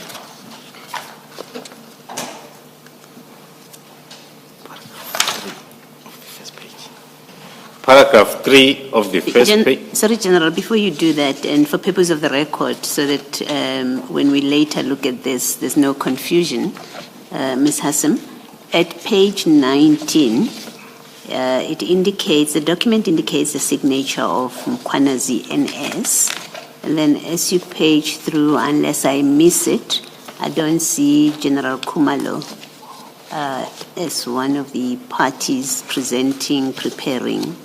Well, what does it mean, General, that you prepared and yet it is signed by General Mkhwanazi? Thank you, Commissioners. The current operational or administrative guidelines in the SAPS in line with the command and control. The compiler of the plan, because this was the plan, will not have to attach the signature on the communication of the plan. You will only attach the signature on the plan itself that will be used at operational level, because it will be your plan. But then the plan that is inclusive of other strategic decisions then will be signed by the accounting officer of that particular environment. In this case, it was the acting provincial commissioner, KwaZulu-Natal. Commissioner Baloyi, could I ask you to turn to page 22, and that might answer your question. It's not page 22 of the information note, so I believe it's the last page.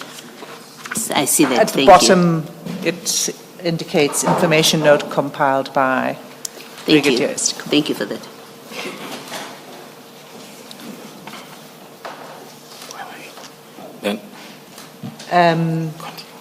Sorry, to go back to where you were, General, you were talking about implementation of a new strategy now, right?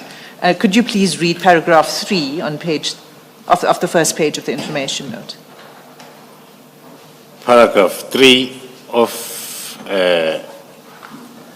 paragraph 2 under background reads, the IMC in full interministerial committee met with the task team that was investigating these cases on the 21st of May 2018, and one of the preliminary observations was that this multidisciplinary task team was working in silos and that it does not have an investigation and prosecutorial plan or strategy that is aligned to the overall government priorities contained in the National Development Plan 2030, the medium-term strategic framework, and other key policy prescripts of creating safe and secure environment. Thank you. And then on page 15 of that bundle, so 2 pages over,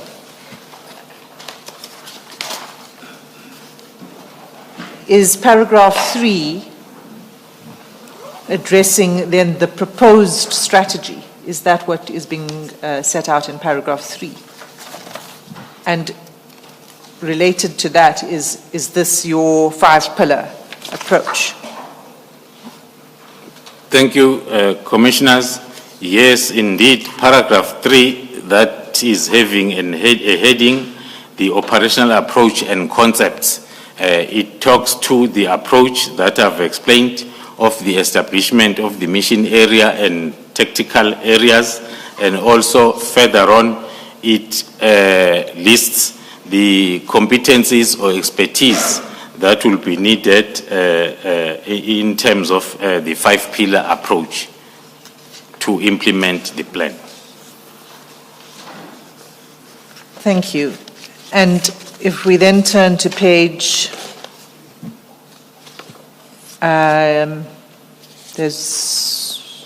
page 19 to begin with.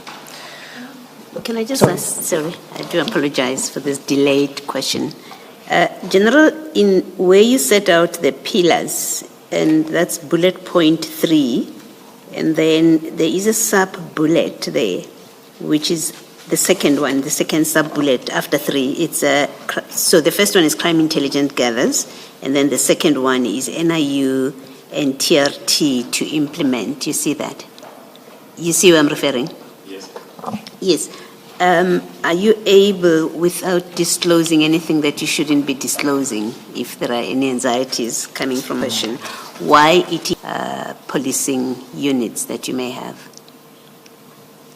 And I ask because they both in urban legend have a reputation of being tough, and when they appear, no nonsense. We are told to stop our nonsense when they appear. Is there a particular reason that it is these units that are being used? Thank you, Commissioner, maybe let me start by highlighting the difference between, on the five-pillar approach, the proactive as well as combat approach. Proactive is your normal crime prevention capability. And then the combat one is starting from the public order policing to TRT, the specialized uniform. The specialized uniform then in terms of training. So coming back to the question as to why in this case, Pillar 1 talks to crime intelligence gathering and analysis. So that is the pillar that will be deployed in advance in any operation to conduct a thorough threat and risk assessment that will help the determination of the deployment capabilities. So in this case, and then based on the threat and risk assessment that was conducted, then it was determined that the proper and suitable level of deployment from the specialized uniform will be from tactical response units and national intervention units. Thank you, Commissioner Baloy. I think that it's a question that we will return to again as we go through the work of this team.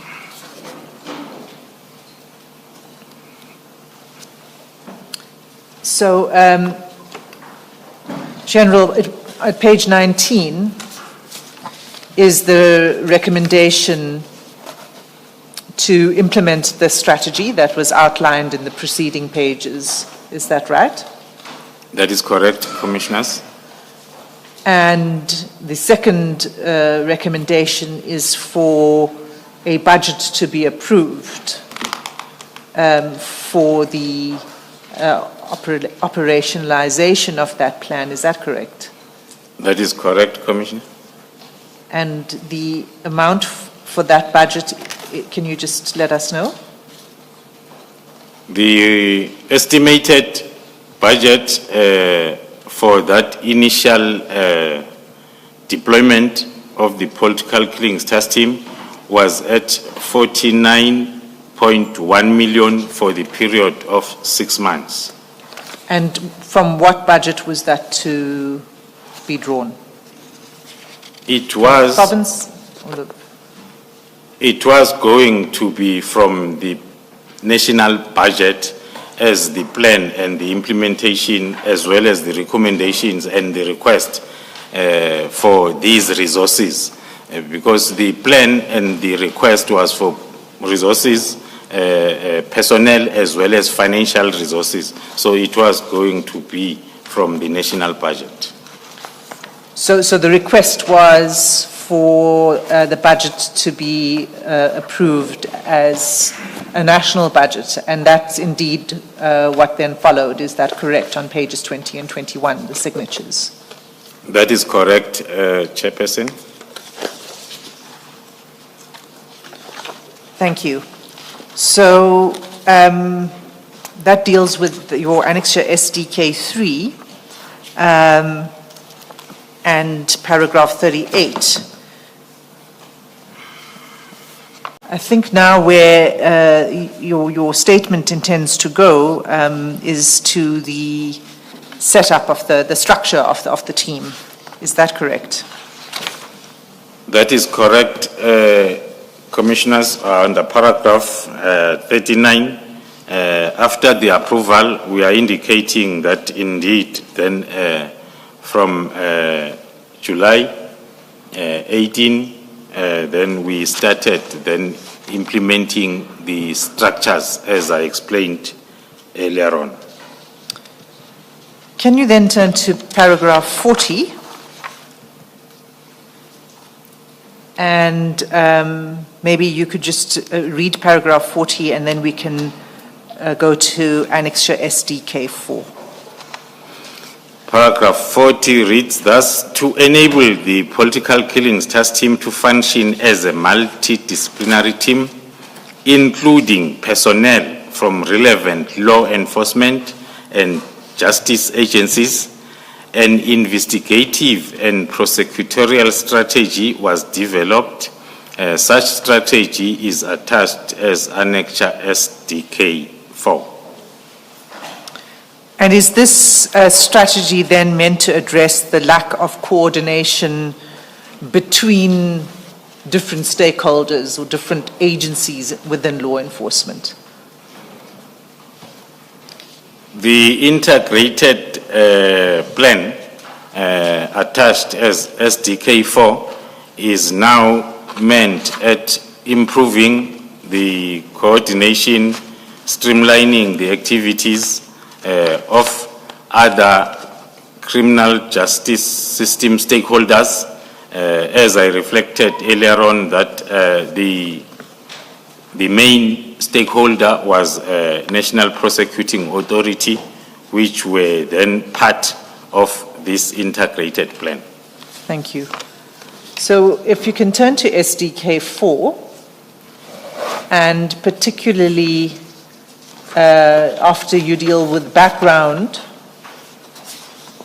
at page 27, you explain the objectives of the strategy. Can you take the Commission through that, please?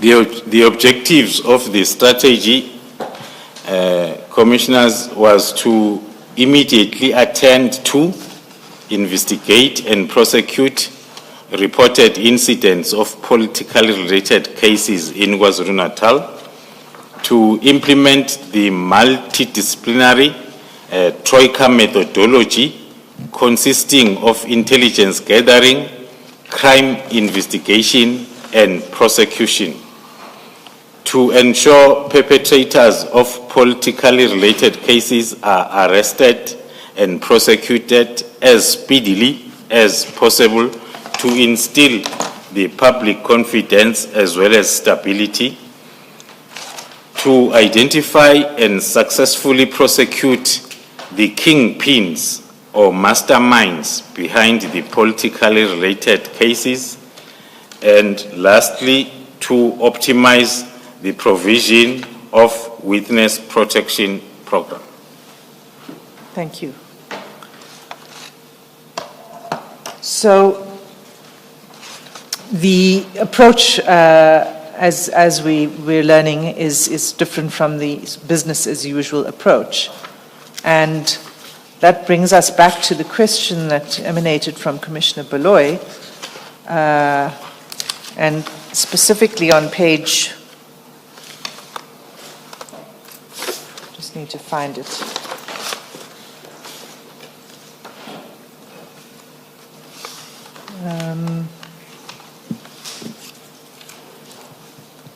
Oh no, it's fine. It's actually not in this annexure. It's in a later annexure. I'll come back to the point about the approach and the use of different agencies. Can you then take us to paragraph 44?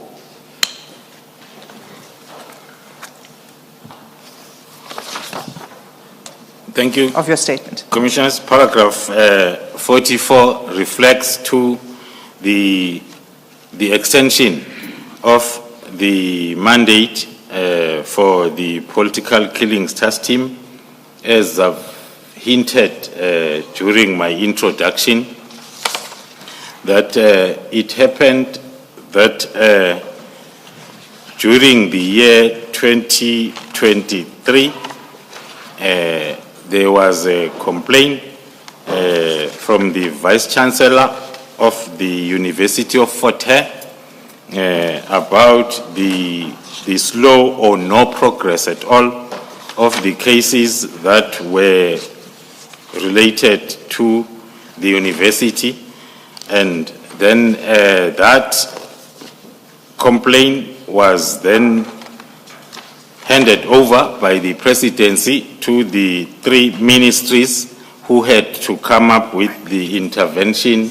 Those 3 ministries included the Minister of Police, through the National Commissioner, then the extension of the mandate was extended by the National Commissioner for the Political Killings Task Team to be deployed to go and intervene by investigating those cases in the University of Fort Hare. Thank you.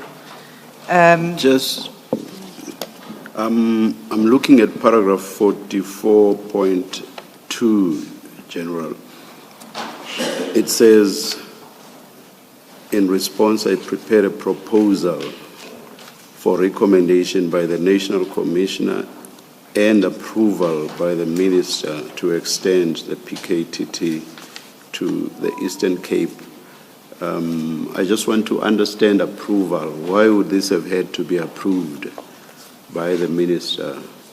I'm asking this in the context of evidence that has said on operational matters, the Minister is not supposed to be involved. Was this not an operational matter? Why would the Minister have to approve? Thank you, Commissioners. The approval as reflected under paragraph 44.2 is not directing or talking to the Minister of Police approving the deployment. The PKTT was operating in KZN. So it was the National Commissioner who approved the operational deployment. But then the chairperson of the IMC had to be informed, because the very same chairperson of the IMC was also one of the ministers that were assigned by the President to intervene in the University of Fort Hare, Eastern Cape. For me to understand, did the same thing happen then? That is an approval by the Minister when the 10 PKTT members were sent up to Gauteng, where we are sitting, to assist with the GCI ops investigations. Did the Minister have to approve that? If not, why not? Aren't the two comparable? Thank you, Commissioner. No. My response will be no in the latter, and then why not will be the deployment in the University of Fort Hare, Eastern Cape, as I've indicated. It came the route of the presidency assigning 3 ministers to intervene.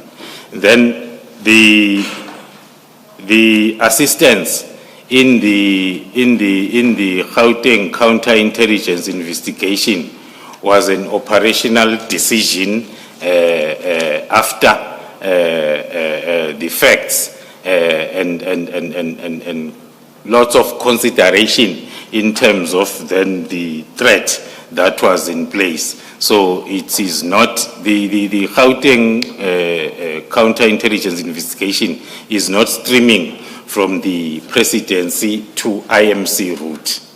It was just an operational decision at National Commissioner's level. Can you maybe go to page 99 of the same document under the heading recommendations?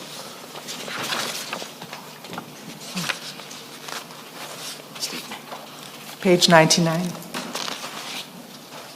Of this statement. No. It's page 99 of SDK 7. SDK 7.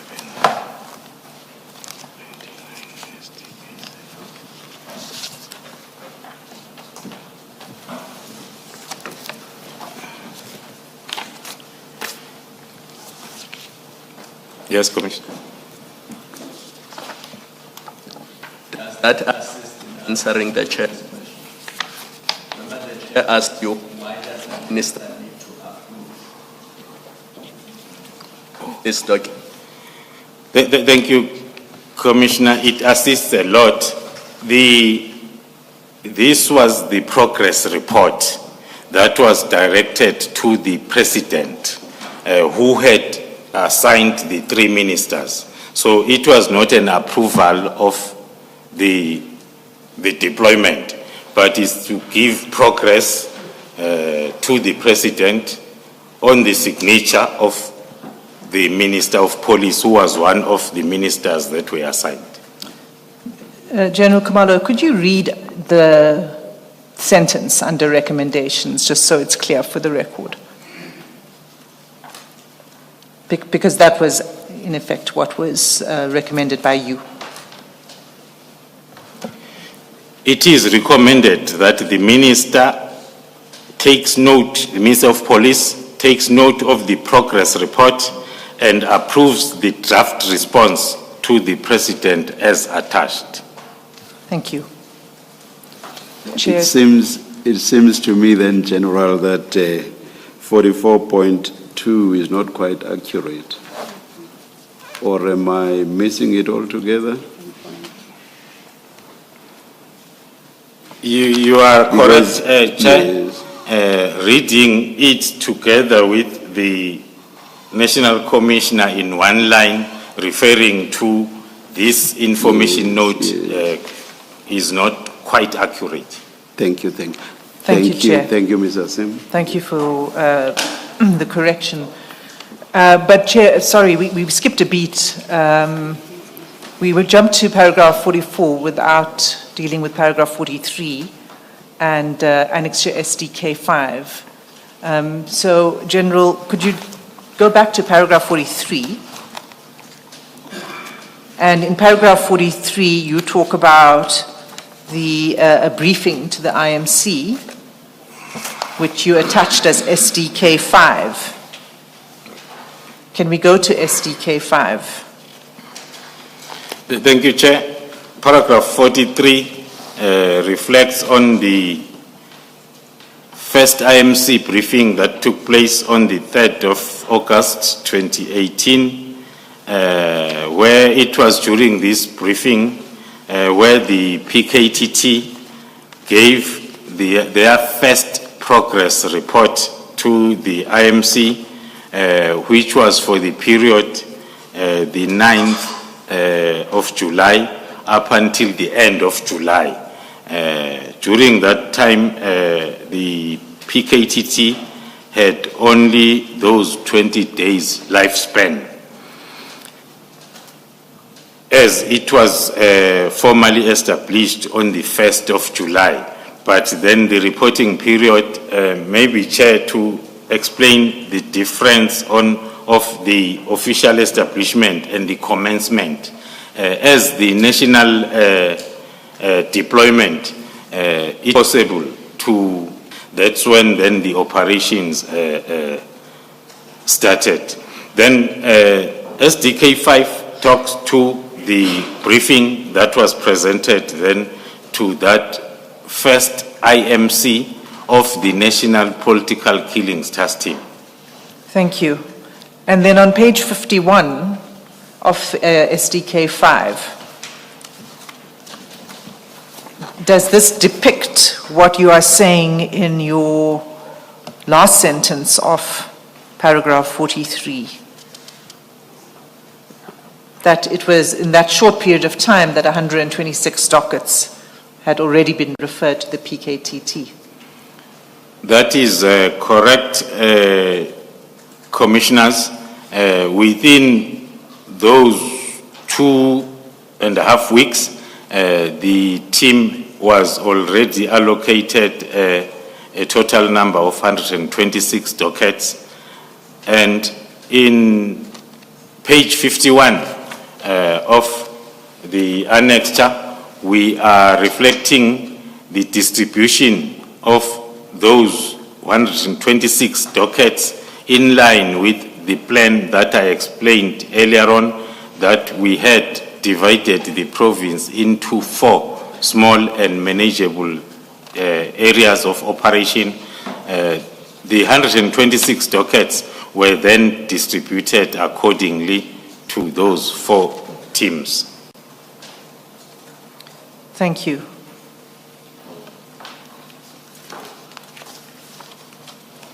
In the same annexure, at page 83,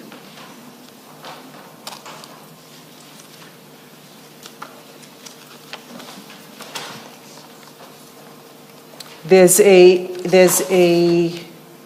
if you could just explain to us what are these cases that you're referring to? You've got a list of cases. Is this a report on the status of those dockets that now were within the remit of the PKTT? Thank you, Commissioners. As part of this initial report, we had to list all the cases that were already allocated to the team, dividing them amongst those that were still under investigation, those that were at court already, and those that were finalized if there were any. So under page 83, we are reflecting one of the cases that when the team came in was still under investigation. There was no accused that was charged on that case, and as it is reflected on a different color, it was the case, I think on this report there are other 2 or 3 cases that are highlighted. That was an indication of the cases that the team had worked on within that 2 to 3 weeks and had the potential of going to court by charging identified suspects. Okay, so the point of the highlighting is to say those are the ones that are now ready to go forward to those are the ones in which you've made significant progress. I just want to understand the highlight. The highlight is talking to those where the team had made progress within 3 weeks. It's twofold. This particular case is still going to be part of my testimony affidavit. It also talks to the misinformation that has been flying around, that talks to when the team was established. This case was already at court, but I will discuss that in details as we move on. Thank you. Okay, so we'll return to that, you say. Then can you go to paragraph 45? And this is where you... Sorry, Ms. Hassan, if I may, before you leave entirely paragraph 44, the general under SDK 6, that's the letter from the President, and this relates to how the PKTT ends up looking at the Eastern Cape, in particular University of Fort Hare. And I just want to clear what might be a gap for me. We have earlier in your statement a description of the IMC, who constitutes the IMC. Now, this letter from the President is addressed to the Minister of Defense and Military Veterans and the Minister of Police, and then it's copied to the Minister of Education, and then somewhere in the body of it, I think it's paragraph 1, 2, 3, 4, it says, in paragraph 4, it says, I have directed Minister Nzimande to engage with the security cluster to find more sustainable solutions towards arrest and prosecutions. This is about Fort Hare. Is security cluster the same as those people that you have described in your paragraph 28 as constituting the interministerial committee?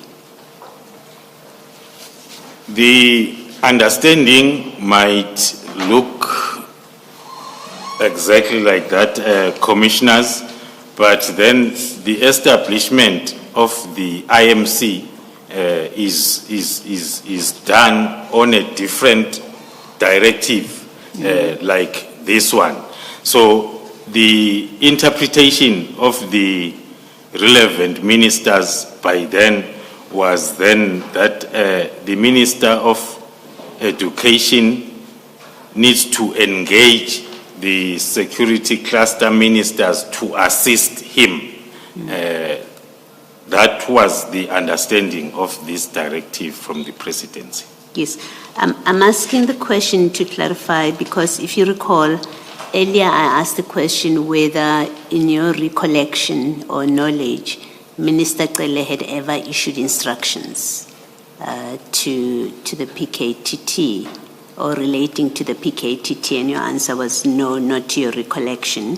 And I think I understood you now to say in this case of Fort Hare, he did, and yet there's also, well, you said he approved the plan, but also there's the reference, it being a referral by the president. I'm just trying to see where does the IMC fit in this referral of the Fort Hare issues?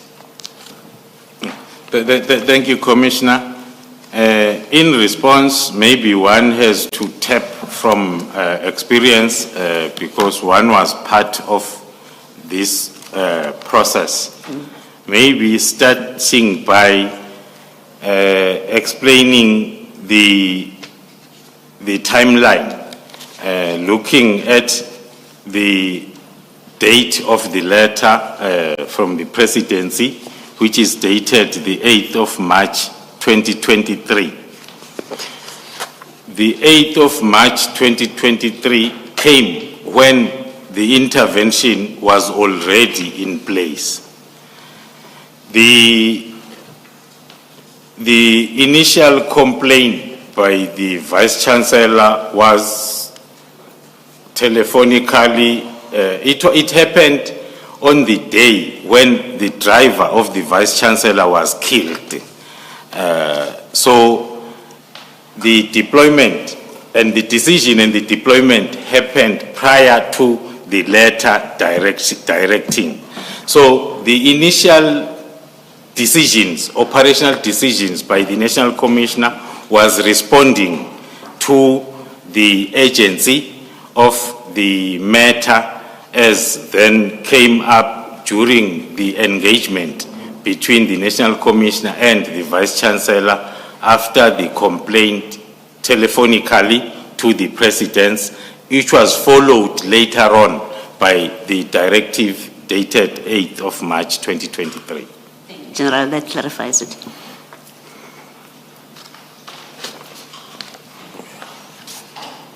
And then for completeness, perhaps, so then SDK 7 is the information note that you prepared to address the extension of the mandate of University of Fort Hare.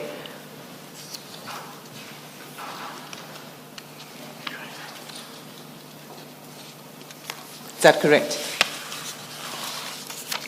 I think it's more a report. SDK 7, SDK 7. Commissioners, Yes, it is it's a report. the progress report that talks to my previous explanation that Yes. the written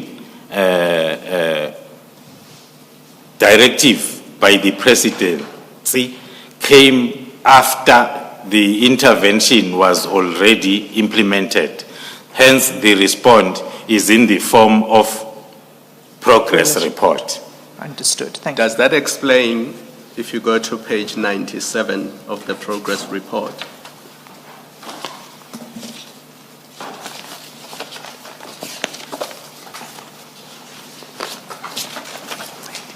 So if you look at block 3, investigating team, it says national task team. Does that mean the task team was already deployed That is correct, Commissioner.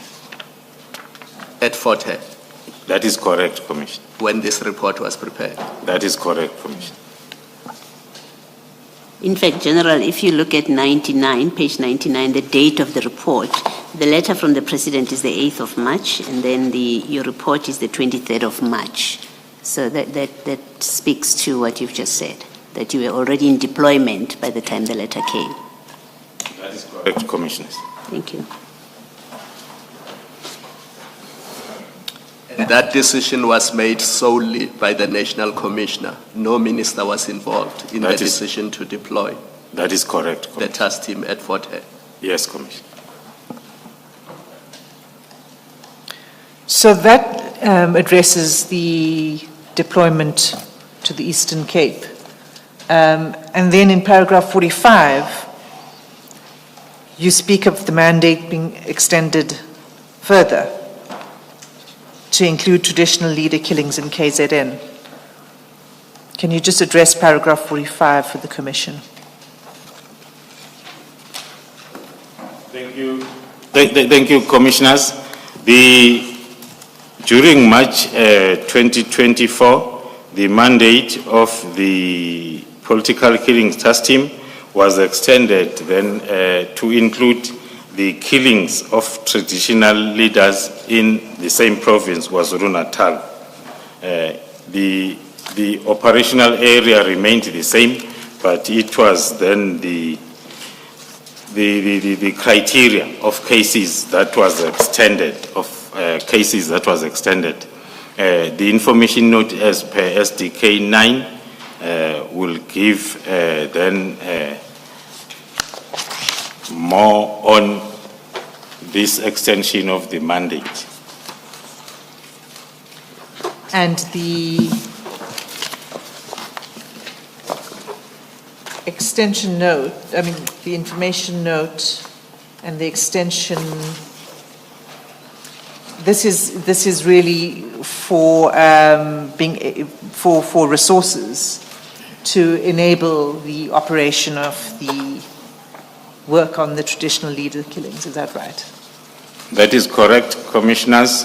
The National Commissioner decided to extend the mandate based on the discussions that he might have had with the affected environments at his level. Hence, then it was then extended as per paragraph 5 of the SDK 9. And then at paragraph 100 and, page 110 rather, of that annexure, the approval was for 20 million, is that correct? That is correct, Commissioners. Can you explain, you had requested more than that, is that correct? And can you just explain the approval of the budget? Thank you, Commissioners. The request was for the budget for the financial year 24-25. That was submitted towards the end of March, and then the approval was granted for 20 million instead of the amount applied for as reasons provided by the accounting officer that the further allocation will be finalized then during the allocation of budget for the department for that particular financial year. So this was the approval of the first few expenditure activities before the approval of the budget for SAPS. And that budget too was to come from the national budget, is that correct? That is correct, Commissioners. So in your statement, you then go to the status of the dockets at 31st December 2024. Can we go to paragraph 46, please? Perhaps before that, Ms. Asim, if we just go back to that information note and for completeness, because this may well become relevant somewhere down the line. General, at page 109 of that information note, you have a comment. So you've got that approvals list. You're the first in that list of signatories as the recommender. And then General Sibia signs approving on the 26th of March 2024. And then you've got General Dimpane. There are notes there, and I think importantly perhaps, let's look at the second note, Ms. Hassan. That's post-elections. I can't quite read all of it. And then the general, it seems the National Commissioner comments in the next page, following that note from General Dimpane. General, if you would just read that. That's post-elections? So it's the second bullet, Yes. second It's the dash. The second dash, yes. The second dash, post-elections, the task team be deactivated as it has been in existence for The last. for the last 5 years.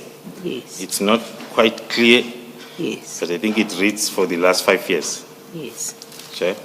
And in the next page, where the National Commissioner approves the amount of 20 million, he says something, and I really, again, can't quite read it. If you can, perhaps you should read that into the record. The National Commissioner, on his approval, responding to the comments by the Chief Financial Officer, states that the task team will continue beyond elections so long there is work to be done. Team cannot be localized to KZN. Now, following this, and this is in 2024, March, April, when this new approval is given, or extension is given, has there been discussion as leader of the project? Has there been discussion internally about relocating or deactivating, to use General Dimpane's language, deactivating the team, the task team? No, commissioners, there has been no discussions about the deactivation of the task team, political killings task team. Until the 31st of Until the December. 31st of December. Thank you. Thank you, Ms. Asa. Thank you, Commissioner Beloy. If I can ask a follow-up question on this. The information note was prepared by you, and it was approved by the Deputy National Commissioner, Crime Detection, at the time was Lieutenant General Sabia. And then, obviously, it needs to be approved by Financial Management and Administration. And that is where we see the comment that post-elections, the team is to be deactivated. So when you were engaging, I mean, did you engage with Divisional Commissioner for Financial Management and Administration on those comments, on those notes? Thank you. My responsibility, as it's rightfully reflected there, starts with the submission. As the project leader or manager, starts with the submission to the next level, which is then the Deputy National Commissioner Crime Detection for his or her recommendation. And then it was recommended, and then the next step then is the financial approval, which is then the Chief Financial Officer or the Divisional Commissioner Finance and Financial Management and Administration, which then indicated the availability of funds in words instead of indicating with those comments. And then the same submission then will be then to the National Commissioner, the accounting officer, to give the approval. So firstly, the engagement needs to be between the two. The CFO, who is then allocating the financial resources with the accounting officer, who is approving both the operation as well as the financial allocation as recommended by the CFO. So the logic for now, commissioners, will be the initial discussion was between the Chief Financial Officer and the Accounting Officer in terms of streamlining the recommendation into the approval. Thank you. That clarifies it. You didn't have a discussion with the CFO. Thank you. So your next, the next issue you turn to is then moving away from April 2024, when this was approved for budget, to December 2024, where you explain now the number of dockets that were in your possession as at that time. Can you take the Commission through your paragraph 46, please, and the table? Thank you, Chair. The status as well as the workload that was with the political killings task team as at the 31st of December 2024, starting by explaining the number of tables that are reflected there. They talk to the extensions that I've explained under the establishment of the political killing task team, as well as the extensions that were there. The first column talks to the political related cases that is based on the establishment since 2018 July. The cases that were allocated to the team as at 31st of December 2024 were 333. The case dockets that were talking to the mandate of the political killings investigation. And then the second part talks to the parallel cases that were also allocated to the team in addition to 333.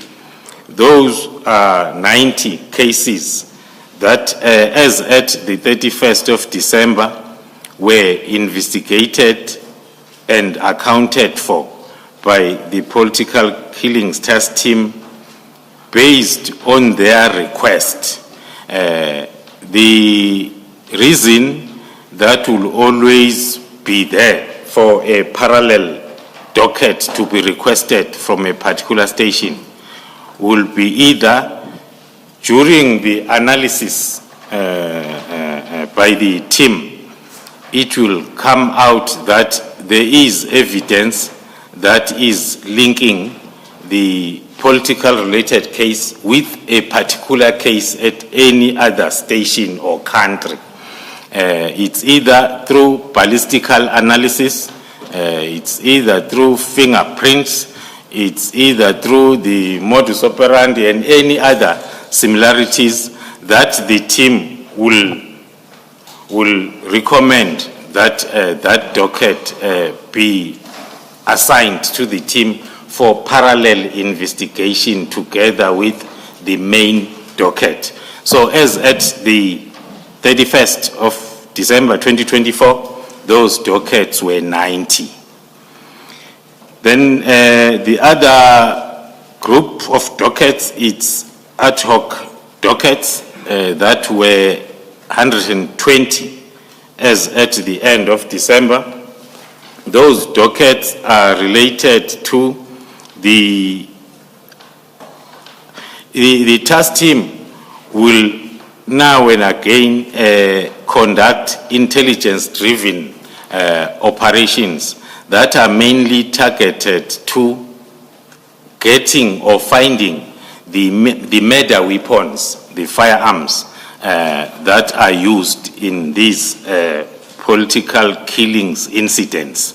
So during those operations, and then the team will confiscate a lot of unlicensed firearms for ballistic testing or ballistical analysis, and then some of those firearms then will be positively linked with the political related cases, and those that are not positively linked, and then the team will register. It's self-generated dockets. This will register then a docket of possession of unlicensed firearm. Those dockets were 120 at the time of this report. The next batch talks to the cases related to the traditional leadership killings in the province. As at December 31st, there were 51 of those dockets that were allocated to the team. And then the University of Fort Hare cases, they were 18. And then we are giving then the sum total in terms of the dockets allocated to the team as at the end of December to be at 612. Thank you. So Is if the... this, sorry, Advocate Hassan, General, is this the report that was presented to the Minister in February 2025? It is part of the report. It is. When was this report prepared? The case management docket status report. I'm assuming it is after 31 December 2024. Yes, that's correct, Commissioner. It's soon after 31st of December, but the report was at the end of December. So if there were 612 dockets as of 31 December, how do we come to the number 121 that we have been talking about in the Commission, that the 121 dockets that were to be handed over to head office? Thank you, Chairperson. Commissioners, fast forward to the famous number of 121 to explain it at this stage. This is the report as at the end of December. So the number 121 became famous around after March. Then that will mean that some of the, or 4 of the cases that were still under investigation as at the end of December were now no longer under investigation, but they were at court. Hence then the difference between 125 dockets under investigation in this report as at the end of December and the 121. So the 121 dockets are dockets that were under investigation? That is correct, Commissioners.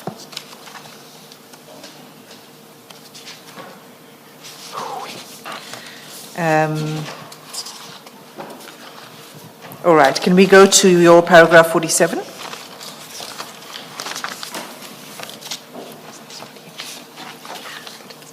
Thank you, Commissioners. Then going to paragraph 27, unpacking the stats as provided on paragraph 46. We are reflecting that the figures as highlighted under paragraph 46, they demonstrate both the scale and diversity of political related cases in the province of KwaZulu-Natal, and also talking to the systematic approach that is used by the team that I explained earlier on in order to ensure accountability on the investigation and prosecution of these cases that are involving then the political stakeholders, the municipality employees or officials, as well as officials at the University of Fort Hare and the traditional leadership as per the current mandate and the extensions of the political killings task team. Looking at the numbers that I'm talking to under paragraph 47, the 612 dockets that has been allocated to the team gradually. So as and when the case is reported or as and when the mandate is extended, as at the end of December, 600 and out of that 612, only 125 of those dockets were still under investigation, with most of them being the contribution of the late extension of traditional leadership dockets that was still having less than a year within the task team. Those are 44 dockets. But then looking at the finalized dockets, more especially those that are finalized guilty, that will talk to the successful implementation of this adopted approach. And then moving on to the paragraph 48, where one is explaining other most important facts that need consideration instead of only numbers as reflected there to determine the successfulness, to determine the adding of value or no value of the team. There are other aspects, the aspects that need to be looked at. The team is not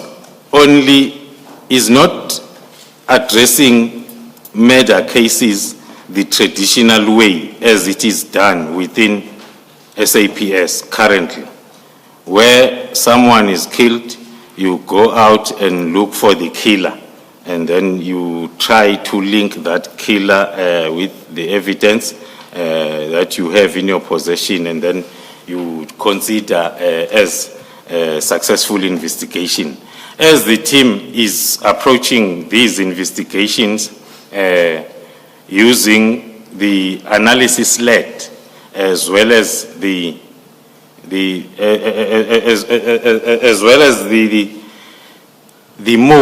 model of investigation. As the team approaches the docket, the first phase of investigation is not directed towards finding the killer.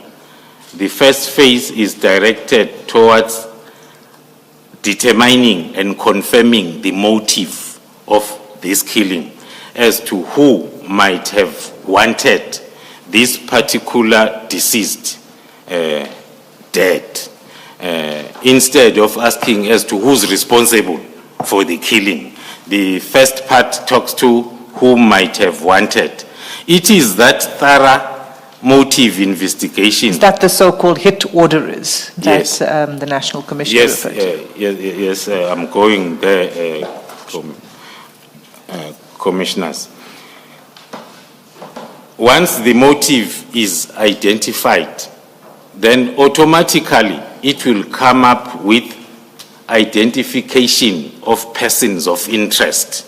That will be plotted on the organized crime blocks because the contract killing has got permanent stakeholders that needs to be there. So it will be the replacement of a spotter by a name identified as a person of interest. Thereafter, the next phase of investigation will talk now to the collection of evidence that will be directed towards the linkage of identified persons of interest with that particular incident. Hence, then that will talk to the team having a successful rate in terms of charging also the hit orderers. Those that will, under normal circumstances, will be very impossible because they are seldom present at the scene of crime. but then based on the methodology that is in place, the team has managed for the past few years to charge some of them. Also, the other advantage that is, or the other successfulness of the team stemming from that particular model of investigation is within the motive investigation, it will be clear as to not only who wanted this person dead, also why that particular person will want that person dead.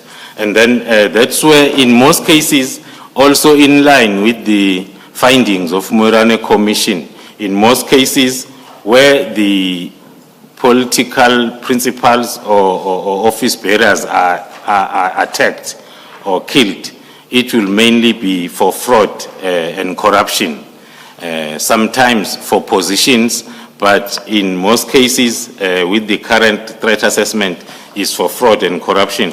So the team then will register that docket as a motive docket to be investigated together with the murder docket, so as then the one who benefited with the disappearance of the deceased will also be held accountable.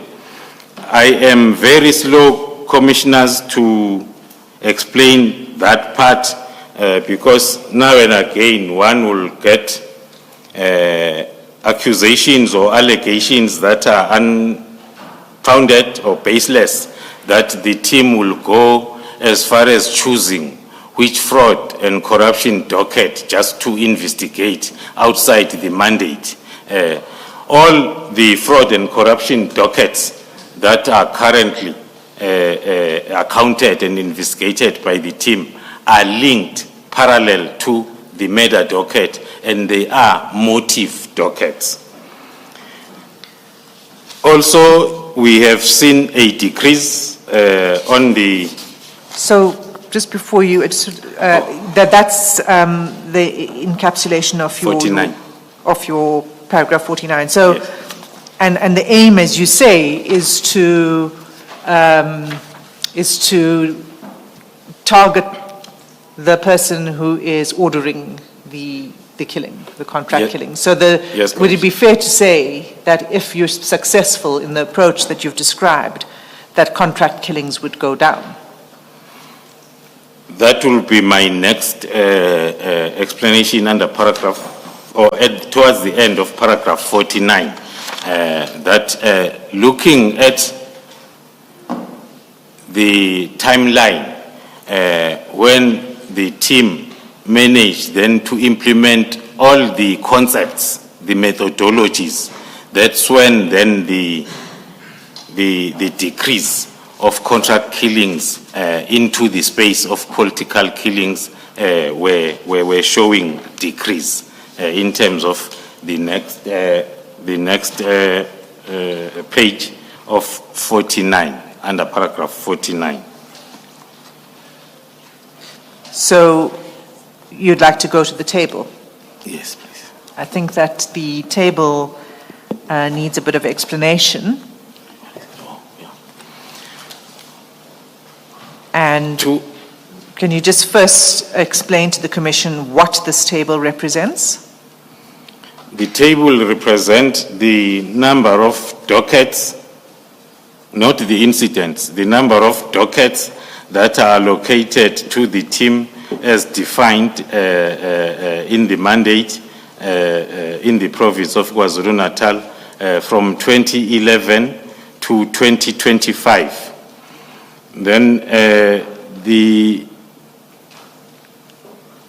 separation per year is for the number of cases in total versus the number of murder cases, in other words, where people were killed.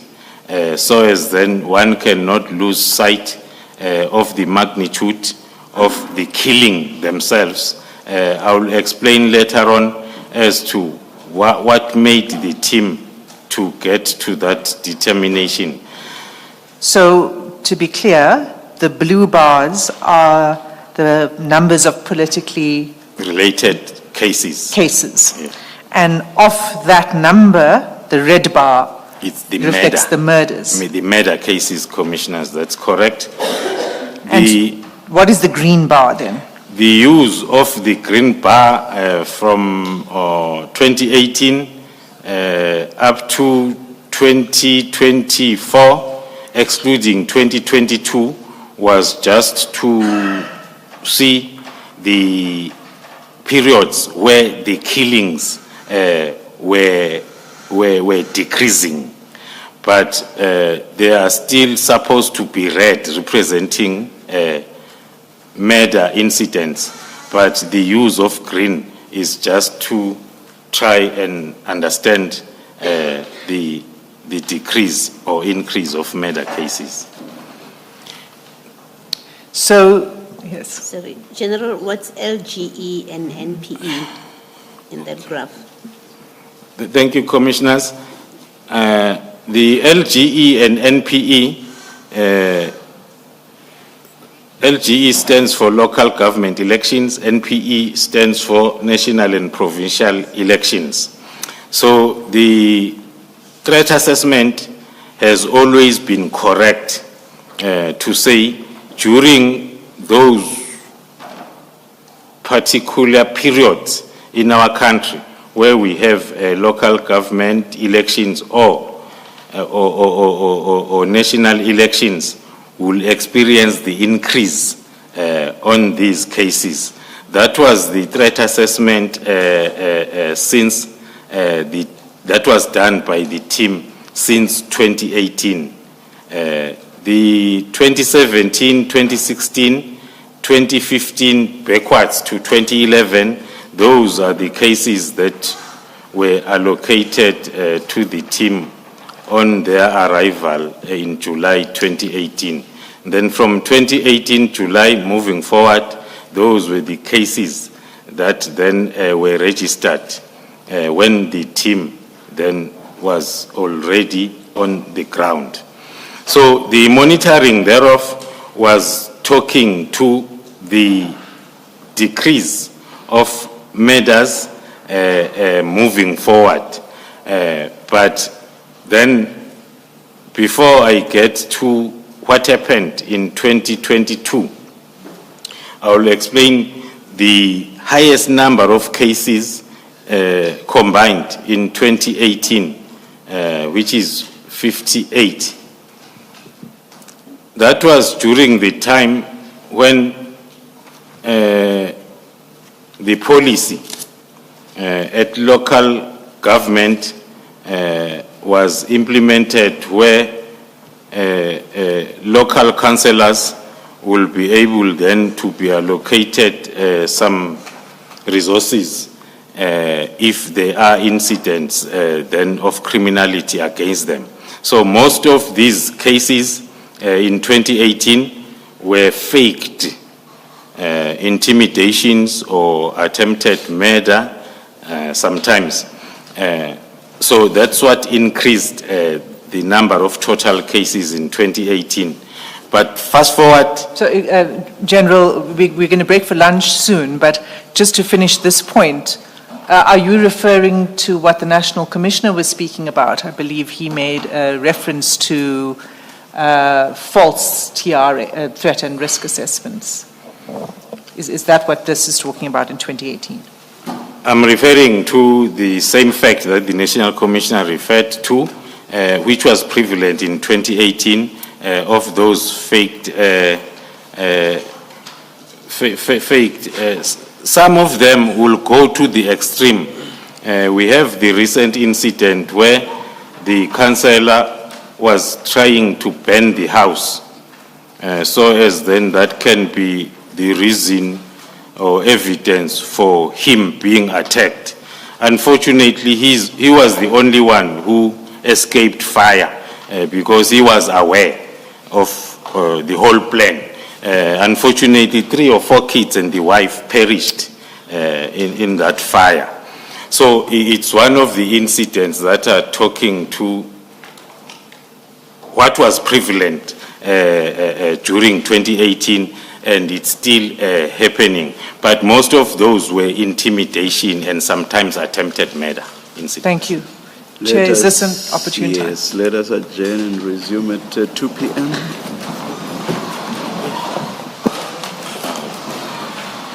Uzoyishintsha le uniform leyo. Ngibantu suzuyika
afternoon, everyone. We're about to start. Please switch off your cell phones. Thank you.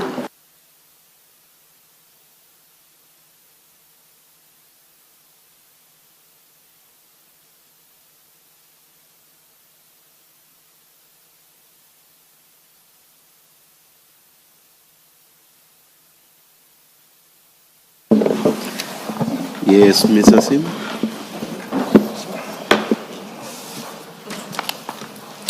Thank you, Chair. General Khumalo, when we left, you were dealing with the table at paragraph 49 of your statement, and you were explaining what the table shows. And in essence, what you're saying is that it shows a consistent reduction in politically motivated cases. But you weren't finished with it. And one of the questions I have for you is in the difference between 2021 and 2022, when there's actually an increase in cases in 2022, even though it was the year after the local government elections, and whether you could explain that. Thank you, Commissioners. The explanation for the spike in cases in 2022, that was not in line with the pattern of elections period. Because the local government elections were in 2021 towards the end, but we see the spike in 2022. That was when the new pattern was identified based on the outcomes of elections. It was for relatively the first time that the country, and in particular the province of KwaZulu-Natal, experienced a lot of coalition governance. And what then transpired thereafter was after the elections, and then the constitution of the local government will depend on the numbers, and then there will be lots of coalition, and then that's when councillors will be approached in terms of whether they receive some financial benefits in order to vote with a particular block of political parties to sway the most important positions in municipality. So what will happen is, if the councillor then approached will not accept the offer, and then there will be a second alternative then to eliminate, so as the numbers can be swayed towards the direction that particular political party wanted. It helped a lot to understand the happenings of 2022, even the successful investigations. We saw also an increase in terms of the arresting of hit orderers, because the investigation will point towards the obvious hit orderer, and then that is when then we saw in 2023 the figures going back to the projected numbers up to 2024. Thank you, Commissioner. So for the record, the numbers of politically related violence in 2022 was 45, 20 in 2023, 8 in 2024, and 1 in 2025. Is that right? That is correct, Commissioners, as at the end of July 2025. as at the end of July 2025. And murders politically related went from 27 to 11 in 23 to 7 in 2024 to 1 in 2025. That is correct, Commissioners. Thank you. You then have included another table which as a measure of success, and that's at the end of paragraph 49. Before you speak to this table, could you inform the Commission what the what the period is for this table? Is this also at the end of July 2025?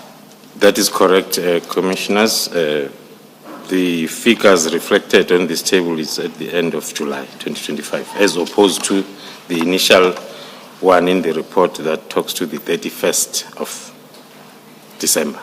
So this, when you're talking about the report, you're talking about the report to the Minister in January? Yes. And so this is an updated version of that table? Yes, Commissioner. Okay.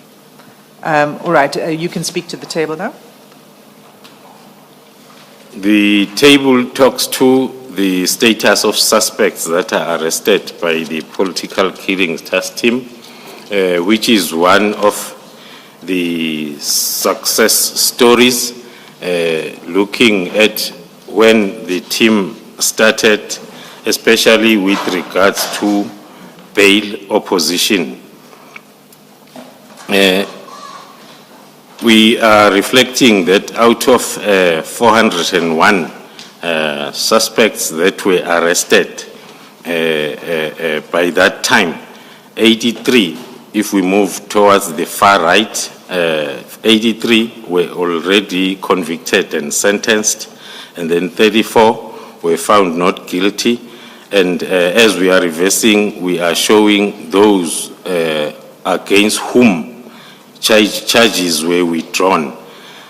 The bulk of the number, the bulk of the portion from the 82, we had those challenges prior to the dedicated team of prosecutors allocated to the team, which was 62. Between 2020 and 2023, we only had 20 of those that against whom charges were withdrawn. And then comparing those that are in custody, which are 122, versus those that are on bail, which are 45, we see a lot of improvement comparing to the yesteryears when then we had challenges within the main stakeholders, which is the political killing task team of SAPS and NPA. But until such time that the integrated strategy was crafted and implemented, then we see the improvement. Then on the next, we are showing now the status. Before you continue, there's an explanation that you give. Maybe it will help explain a difficulty that I have, General. I've done some arithmetic, maybe too simple, if not simplistic, I don't know. I've added the not guilty, which is 34. I added it to the withdrawn, which is 82. That gives me 116, as against 83 convictions. So my question is, how is it that 83 as against 116 is good? Thank you, Commissioners. We are acknowledging the weakness that we had before the implementation of the integrated strategy that contributed the bulk of the portion of 82. Then the other reason will be when the the charges are withdrawn against an accused. In most cases, because the accused that are charged are more than one. So it is a shortcoming, but when you look at the case solvency rate versus then the suspect individuals, because here we are talking about people, but when we do the case solvency rate, it gives us a minimum weakness. If I may give an example, on the same case that I touched on earlier on, the IBIS 54, the Makaka case, the way it's known. Initially, we had charged all the identified suspects, including the mayor as a hit orderer and a municipality manager who was recently re-arrested. But then charges were withdrawn against the two during that time of 2018-2019. But we did not lose the case because some of the accused remained. As then the investigation progressed, and then one of the remaining suspects was re-arrested and recharged. Then, General, I think you are shortchanging yourselves in the manner in which you project your statistics. Because if I see not guilty, I will think it was not guilty in the entire case. I will not know that there is this sort of detail. Maybe you need to detail a little bit more or better in your future statistics. That is accepted and understood, Commissioner. General, just to correct one thing on paragraph 51, I assume that the 16, it's meant to be 16 are section 204 witnesses. Yes, that is correct. That correction can please be noted. Just check, General, these statistics don't include the Fort Hare cases in this table. I'm talking about the tables, because you speak about, you have a table for political related cases, and then you have the traditional leadership cases. That is correct, Commissioner. They don't include Fort Hare cases. It's only KZN picture of political related and traditional related cases. Okay. General, you then wanted to give your final, I think, description of success via some tables which you would like to refer to. Is that correct? That is correct, Commissioners. Chair, could I ask leave to hand up another exhibit? These tables got handed to us after the statement was prepared, and it's marked CJC2.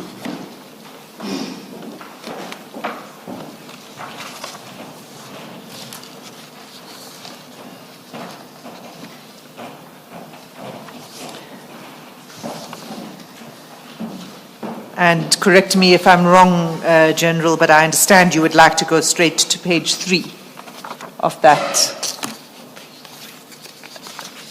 batch of documents. That is correct, Commissioner. Okay, can we begin then on page 3 of the slides? Okay. No, thank you. Commissioners, in an attempt to illustrate the successfulness of the approach, we are highlighting just 5 of the cases that, according to us, proves that the approach is really effective if implemented accordingly. And secondly, the choice of these examples is also influenced by the unfounded allegations against the task team, may be based on ignorance or just an intentional misinformation that will be at play.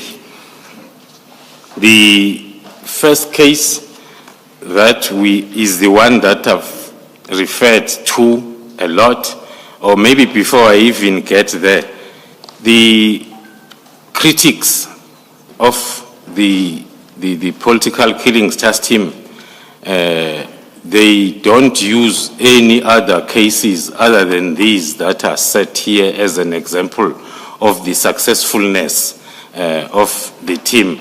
So we are approaching this from different angles. That is us as the political killing task team and the critics, which then maybe needs us to ask ourselves a question as to why the choice, because most of the critics are along the cases where the high-profiled hit orderers have been charged, and in most cases denied bail. Then the first one is talking to IBIS 54, the Magaqa case, where I've highlighted that we managed to get our organogram 100% green. 100% green talks to, we managed to get everybody who was involved, including the resources that were used from... Just find out, don't we have this available electronically somewhere for it to be shown up there? We do, Chair, and I believe that we're just struggling with the technology.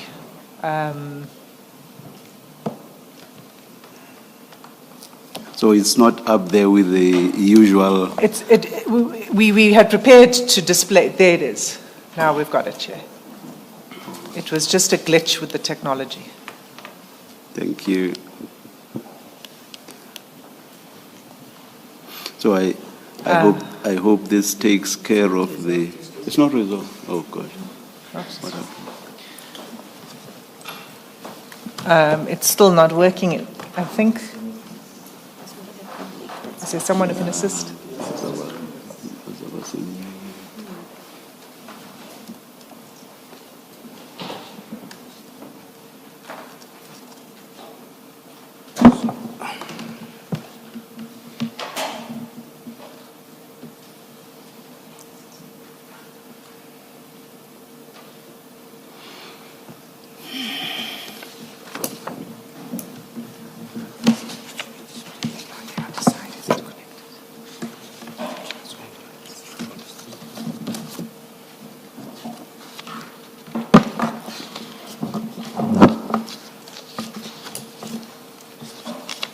Should we adjourn and come back when it's up and running? Ms. Hassim? I think it's probably best that we adjourn for 2 minutes. Let's not indicate a time. We'll come back when we are called. Thank you, Chair. Let's adjourn.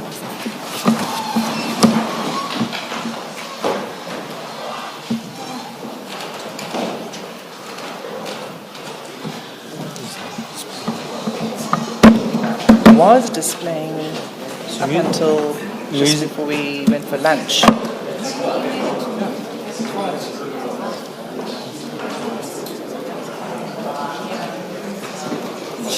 Is it the laptop? No, we need to fix it because there's more than just one thing that needs to be shown.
ready to start? Can we settle down, please?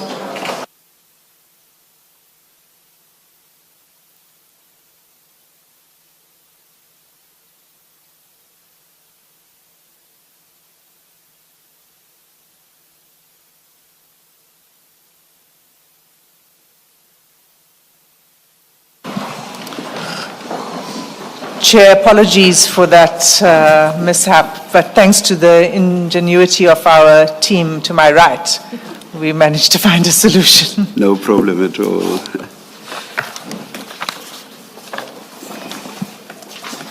General Khumalo, so you're dealing with the slide, dealing with this case number of EBC.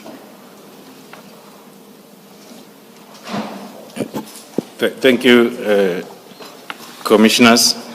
And then continuing with the briefing on this case, as we have reflected, that is how we measure our success as a political killing task team, as well as to see the effectiveness of our strategy. When we start the investigation of a case, we'll investigate the motive and then we'll put blocks in terms of how the incident happened. All the blocks will be read when the investigation starts. Then as we move with the investigation, the target is all the boxes to be green. And then we'll say we have dealt with the whole syndicate or grouping that was involved, that is responsible for that contract killing. On this case, the only outstanding is the second firearm, which is a 9mm pistol. That will talk to those ad hoc dockets, intelligence-driven operations that are continuous, because it's not easy to get the firearm that was used. But then those ad hoc intelligence operations and continuous ballistic analysis, it assists us a lot to get to the whole box to be, all boxes to be green. So what is outstanding there is that one firearm. Maybe another second issue that one would like to quickly explain on this is the one that talks to the point of the bone of contention in terms of allegations when you talk to the arrest and charging of the hit orderer, which was, according to us, identified in 2019 already as the former and late mayor, who was then arrested by the team on the 17th of March 2019. So it's not true that when the team was established in 2018, this particular individual was arrested already.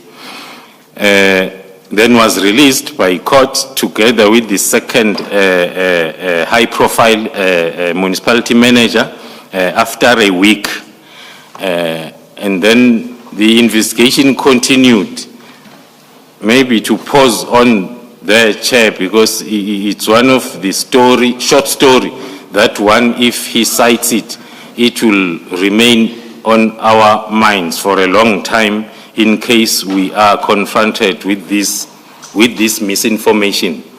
The late mayor of Herikwala municipality was released by court for insufficient evidence together with the municipality manager. And then during the arrest, we had confiscated his licensed firearm. And then because we are still busy with the investigation now, according to him, he's released. His release meant that he must get back his firearm. And then indeed, then after the court interdict, we had to give back his licensed firearm that he used in killing himself on the same day of giving it back to him. Hence, then, as time moved on, we could only manage to rearrest and recharge the municipality manager without the mayor who's deceased. Then moving to the next example, another case that is most of the time also on the media, the killing of a Democratic Alliance councillor and a chief whip in Umgeni municipality. We again had managed to turn all the boxes to green, except of course for the firearm that is still outstanding. That is the case that if we check on our 121 dockets, as we gave the updated report, those dockets are now 120 because he was charged then on one of those dockets that were under investigation during the movement of those dockets. But the misinformation there was the team that was not willing to work together with the AfriForum private investigators. The team did not see the reason why the municipality will contract private investigators for payments, whereas there is free services by government to investigate the case of the councillor. And then that is the case that has been completely investigated. It took a little bit longer again to completely investigate that case because of the issues that the team was having with the AfroForum. Our reports were always talking to the AfroForum acting not far away from defeating the ends of justice and obstructing the political killing task team from doing their work. But then at the end of the day, that case is now completely investigated. I'm not going to be long on the third case, commissioners. It's maybe with your permission, commissioners, if we may jump that and go to the next case, because this is a parallel to the next case, where the local traditional leader was charged for being a hit orderer together with all those other role players for the murder of the local councillor. It's one of the cases where the team successfully got 100%. All the boxes are green, including the firearm. But why we are flagging it? We are flagging it because the previous case is the case that the team registered against those people of interest that were found to be attempting to defeat the ends of justice during the investigation of that case. Why we are flagging the case? It's because one of them, we do not know why one of these people that are charged and convicted already, all of them, why then it sounds like he is the only person that is involved in this particular case. It also demonstrates that you can have a syndicate even on a defeating the ends of justice case. So in this case, it's not only one person that was charged and convicted, it's the whole lot. Sergeant Dlamini, famous nowadays, who's still in prison waiting for his sentence, was arrested together with another former police officer, Lieutenant Colonel Ndlovu, who is the brother of the hit orderer, because the two of them were coordinating this bribery.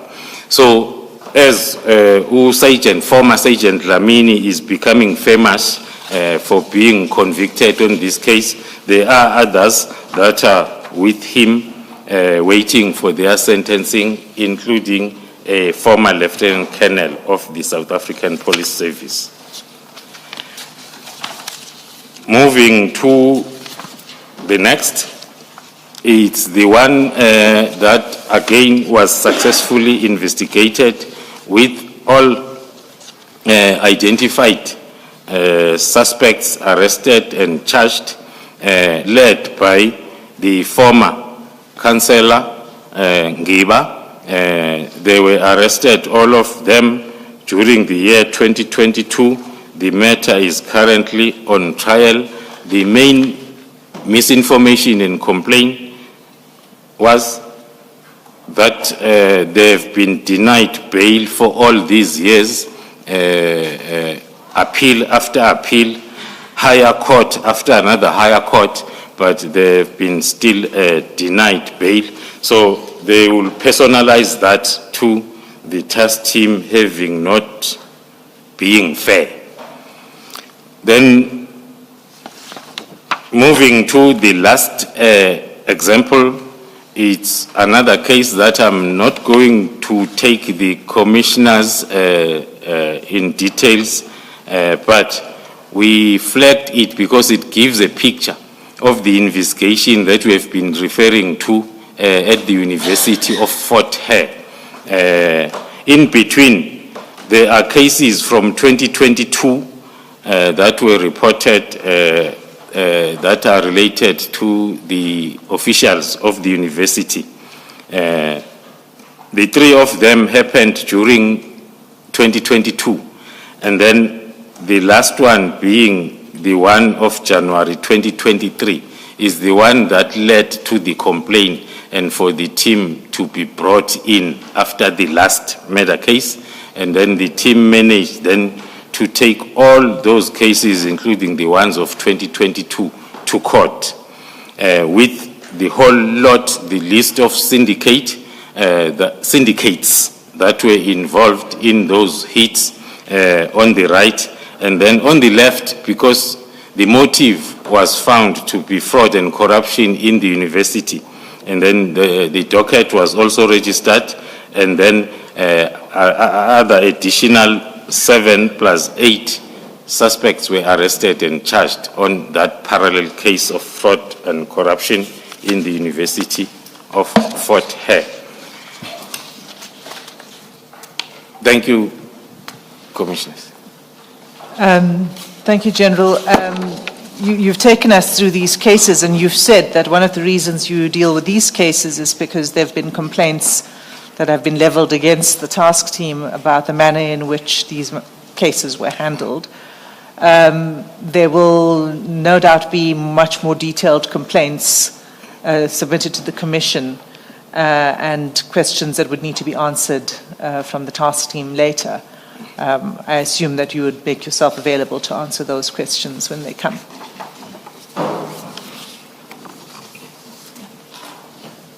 That is correct. Thank you. Commissioners.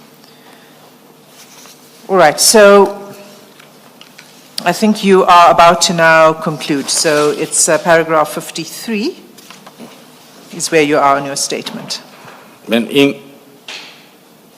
Paragraph 53. in conclusion, Commissioners, given the statistics that we have provided to and detailed account of the political killings task team operations, from us, when we use all these yardsticks, it's evident that the team indeed has achieved remarkably so, and especially in dealing with contract killings of any nature, the consistent reduction, the high number of suspects arrested and charged, as well as convicted, are a proof that this approach is indeed working, and therefore any consideration to disband the PKTT cannot be reasonably be attributed to the issues of poor performance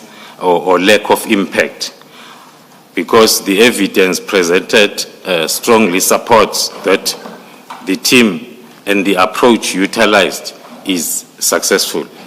Thank you. Thank you.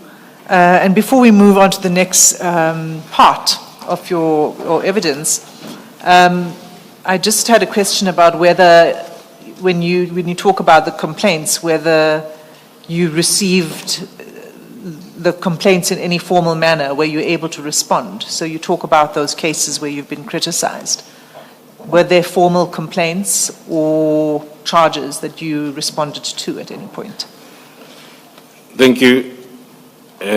Commissioners, the other reason why these 5 cases were used as both the examples of effectiveness of the team, also as maybe an introduction of the subject that we are still going to get to, the disbandment of the task team.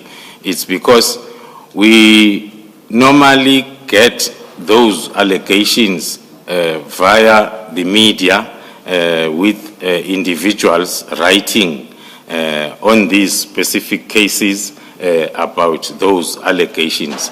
So from the political killing task team point of view, we have not received any official complaint. What we have also realized is these complaints are fluctuating, or they are moving with the events. We saw them coming thick and fast when the confusion of the disestablishment started. They were recycled on the media, these complaints on these 5 cases. Thank you. Mayor. General, I seem to have understood the evidence, I think it might have been of the National Commissioner, referring to where he was listing the complaints, pretty much the same list. But there was the one that involves the Dlamini. I don't remember what his title is. And that seemed, as I understood it, it was a complaint about the conduct of the PKTT, with the reference, specific reference was Dlamini, Mr. Dlamini, who was singled out. But there seemed to be suggested that is the complaint against him was symptomatic of the conduct of members of the PKTT, which is outside of the law, behavior that is outside of the law. We don't have any detail now about what Mr. Dlamini was being accused of, but is that correct, that he was a member of the PKTT when the conduct complained of occurred and for which he was ultimately convicted, if that is what he was convicted for? Thank you, Commissioners. Indeed,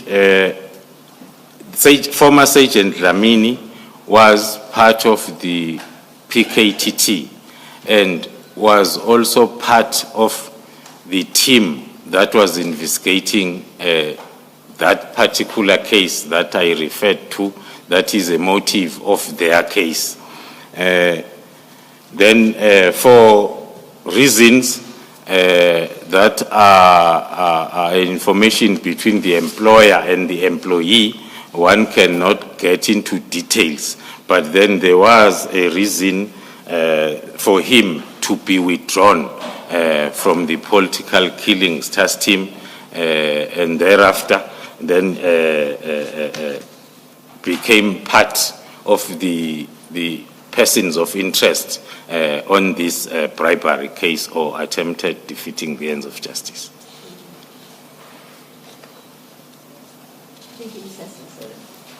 Thank you, Commissioner Baloyi. General, we're now going to turn to Part B of your evidence, which deals with evidence of infiltration and the influence of organized crime. Can you take the Commission through paragraph 54, explaining why you've chosen to take this approach to go to the evidence at this stage? Thank you, Commissioners. After taking the Commission through the establishment of the PKTT, the expectations might be that the next chapter or topic for discussion will be the disestablishment or the dissemination of the task team. However, for the Commission to properly understand the disestablishment part, I need first to provide the brief overview of the organized crime nature, as well as with specific reference to the cartel that is going to be part of the disestablishment discussion, which will then be followed by the evidence that have since been obtained from the mobile device and of the cartel members, as well as the events leading to the Gauteng counterintelligence operation, and I will also add further evidence of infiltration. So, in short, in paragraph 54, the briefing for the Commission is that our next discussion or my submission will talk to the organized crime with specific reference to the cartel that is going to be part of the discussion of the disbandment of the task team. Thank you. Can you begin then at paragraph 55? 56. Thank you, Commissioners. In short, under the cartel structure, subparagraph 1 is summing up the status level and the standard of organized crime cartels in our country. As we are all aware that organized crime is a growing and significant threat to the national security of the country and also the prosperity of our economic prosperity as a country. So the crime syndicates, which are below the level of cartels, are increasing their network that then will be based at local level up to the international stage. Amongst these cartels, which are made up of different syndicates, there is one identified in the country known as Big Five, which have since been identified as being very sophisticated, and it has got widespread influence, and it's involved in a broad spectrum of their illicit activities. The structure and the leadership of the particular cartel that will dominate my current testimony is believed to be having its head office in Gauteng for obvious reasons. Gauteng is the economic powerhouse of the country, and then with syndicates and groupings, or the capability of the same cartel to operate throughout the country. That is the currently identified structure and leadership of the cartel.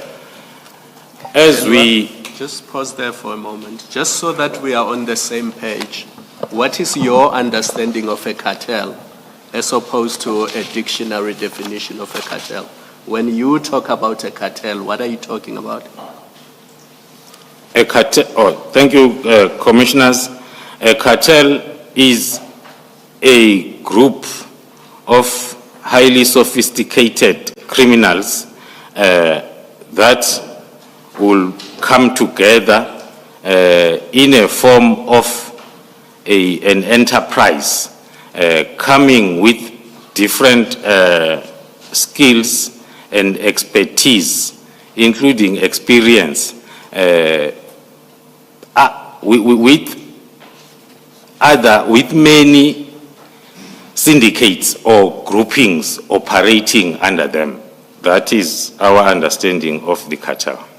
So when you refer to the big five, are you referring to big five cartels or big five individuals who are part of the cartel? Big five individuals that are part of one cartel, as shown in the next, as shown in the same paragraph 57, last part. So this schematic that you're referring to at the end of paragraph 57 depicts a cartel. Yes. That's correct, Commissioners. Okay, you can, and I think you want to describe this schematic, so can you take the commissioners through that?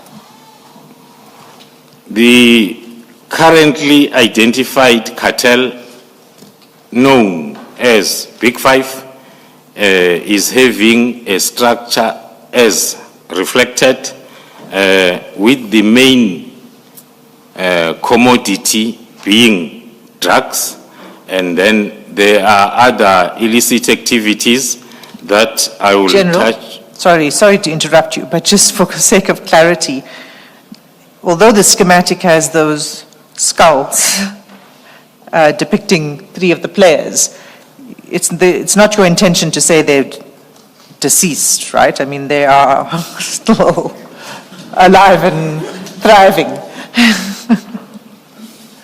Just to clarify for the commissioners. Thank you, Commissioners. This is an ongoing project investigation from the identification of the Big Five, the progress made. Those that are mentioned, reflected there in their boxes or positions, they've already been addressed, being a Mr. Katiso Mulifi, as well as a Mr. Vusi Muzi Matlala, and then the other three are still being addressed.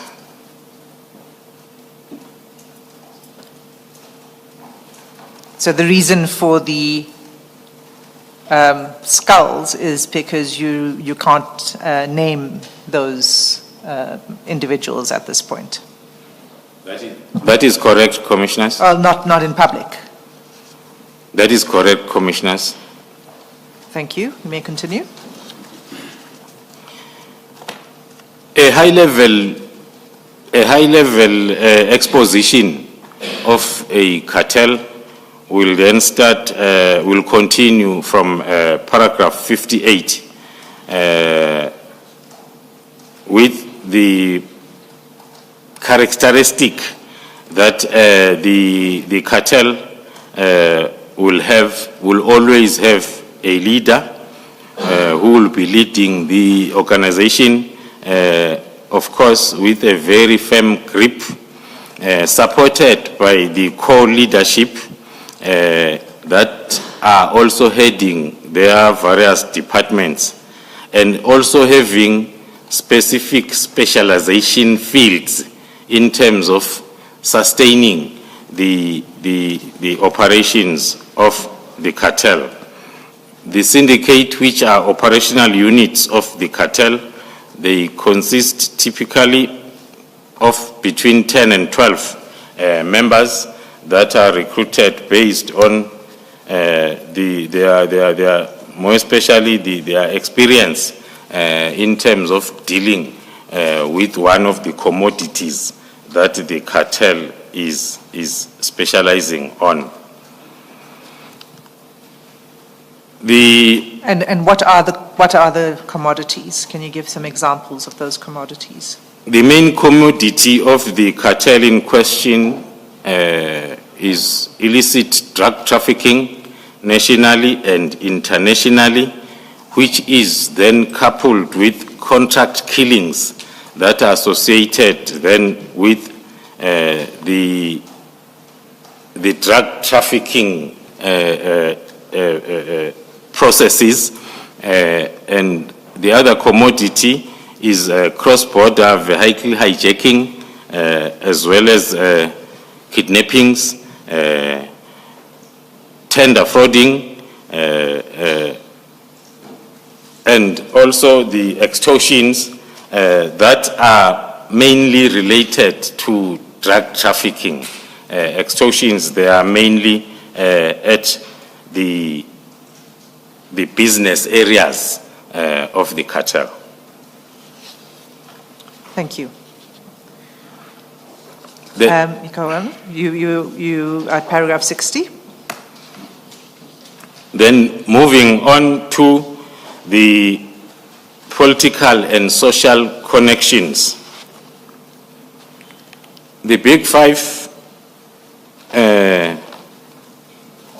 has already penetrated the political sphere, and there are documented cases of high-profile connections in the political arena.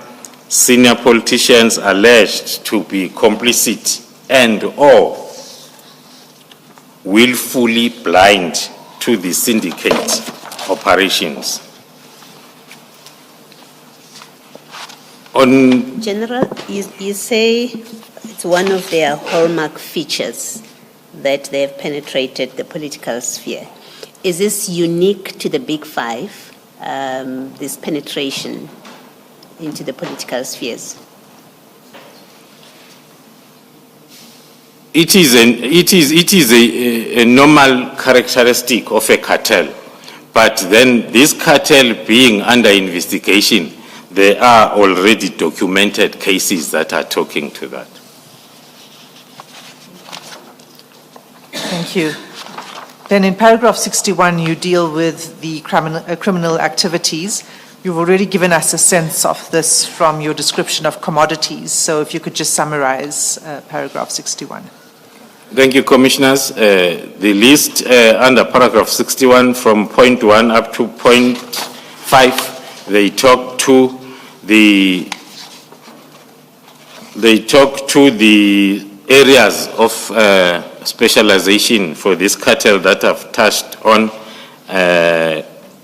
The only maybe ones that I can still refer to, it's the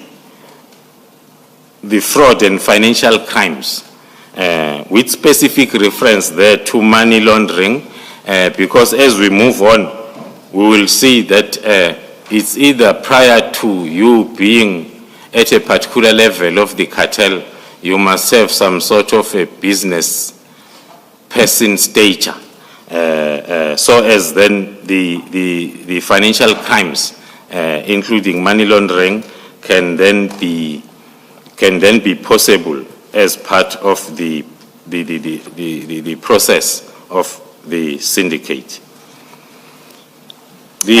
Sorry, and you highlight in this list again the use of public procurement and tender systems. Thank you, Commissioners. It is another commodity that is found within this cartel, as I reflected on the illustration picture, that some of the criminal activities are related to the tender frauding, so as then maybe that tender frauding, it talks to public procurement and tender system, which will then talk to illegal procurement of contracts, targeting then the state funds, so as either the illicit money can then be laundered or also to fund the illegal operations by the cartel. Thank you. Returning to membership. Yeah, maybe the last one that I can touch on is the cash in transit or ATM bombings. The syndicates attached to the cartel, this criminal activity is used as a quick cash flow exercise for the cartel in case then there are hiccups with the main criminal activity that the cartel is specializing on. Thank you. You then deal with the membership, and you describe five characteristics of membership. Can you explain briefly those 5 characteristics to the Commission? Without maybe getting into finer details, Commissioners, I will then reflect on those 5 membership characteristics in terms of this cartel. With your permission, Commissioners, to start with, so as I can flow, to start with the entry requirement and progression, which is number 2. The individual who meet the criteria, reflecting the experience and loyalty, as well as the utility within the organization. That is considered a lot within the cartel for anyone to be part of the entry-level members. The target there, it's mainly current officials within the criminal justice systems that will be recruited at entry level, because they are coming with the most critical skill within the cartel, which will be the connection between the cartel and the criminal justice system. And then the next one talks to the growth within, which is paragraph 64. The next step of growing is to register a particular company. In most cases, it's private security companies that are the initial businesses for the members of the cartel that have just joined. There are lots of reasons for that, including then access to firearms the correct way or the lawful way. The international reach and dual citizenship is one of the characteristics that are considered if you look at the common commodity or the main criminal activity of the cartel talks to drug trafficking. Then the syndicate members have to have ability to move within the borders of the different countries in order to be of service to the cartel. The value proposition and organizational influence. This characteristic is talking to the headhunting part of the recruitment, because it will depend as to what skills, what capabilities that the cartel is looking for, and then the value that will be brought in by whoever is headhunted or recruited into the syndicate to serve the whole cartel.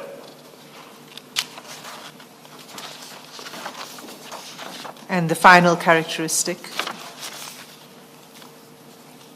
on internal structure. The internal structure and ongoing roles. Within the cartel, as I have explained, that it's operating nationally. And then membership there is not static.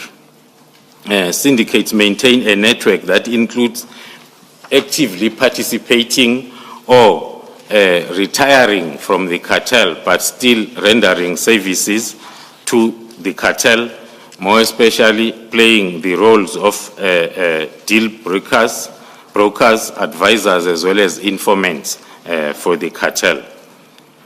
The most important thing in this cartel, they value loyalty,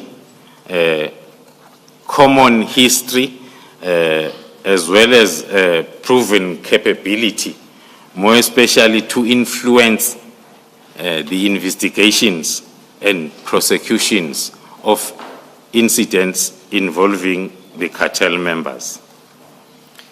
You then deal with this topic of geographic targets, and if you could just briefly explain to the Commission what the need is, why are there geographic targets that the criminal syndicates have, and specifically the 3 or 4 that you mentioned? As stated before, Commissioners, the main operational area of leadership for the cartel is in Gauteng, but the operational provinces, they are mainly KwaZulu-Natal, Western Cape, Eastern Cape, for various reasons. Gauteng, as I've indicated, it's an economic heart of the country where most of businesses as well as headquarters of targeted institutions are situated. KwaZulu-Natal, Western Cape, they are significant for their capability in terms of ports and transportation infrastructure, especially between Gauteng and KZN. The Eastern Cape, which is not so dominant in terms of economy, but then it's targeted because it makes it easier to expand the movement between Western Cape, Gauteng, and KwaZulu-Natal. Thank you. Then from paragraph 71 to 75, you describe the modus operandi in some detail, but could you summarize that for the Commission, please? Thank you, Commissioners.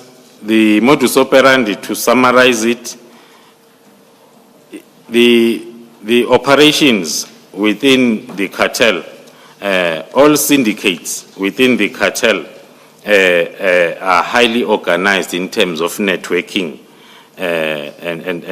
and also blending the criminal expertise with legitimate businesses that allows them to have influence at all levels, more especially at local level, where the cartel activities are originating from, both in the other world as well as broad society at local level.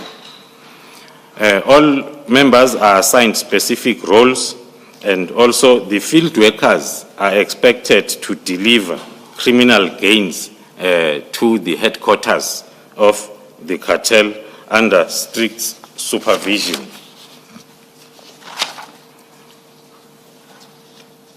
The cartel operates not differently from normal employment in terms of the members receiving regular income for financial stability, which is a competition for the normal employment channels or environments that we have in the country.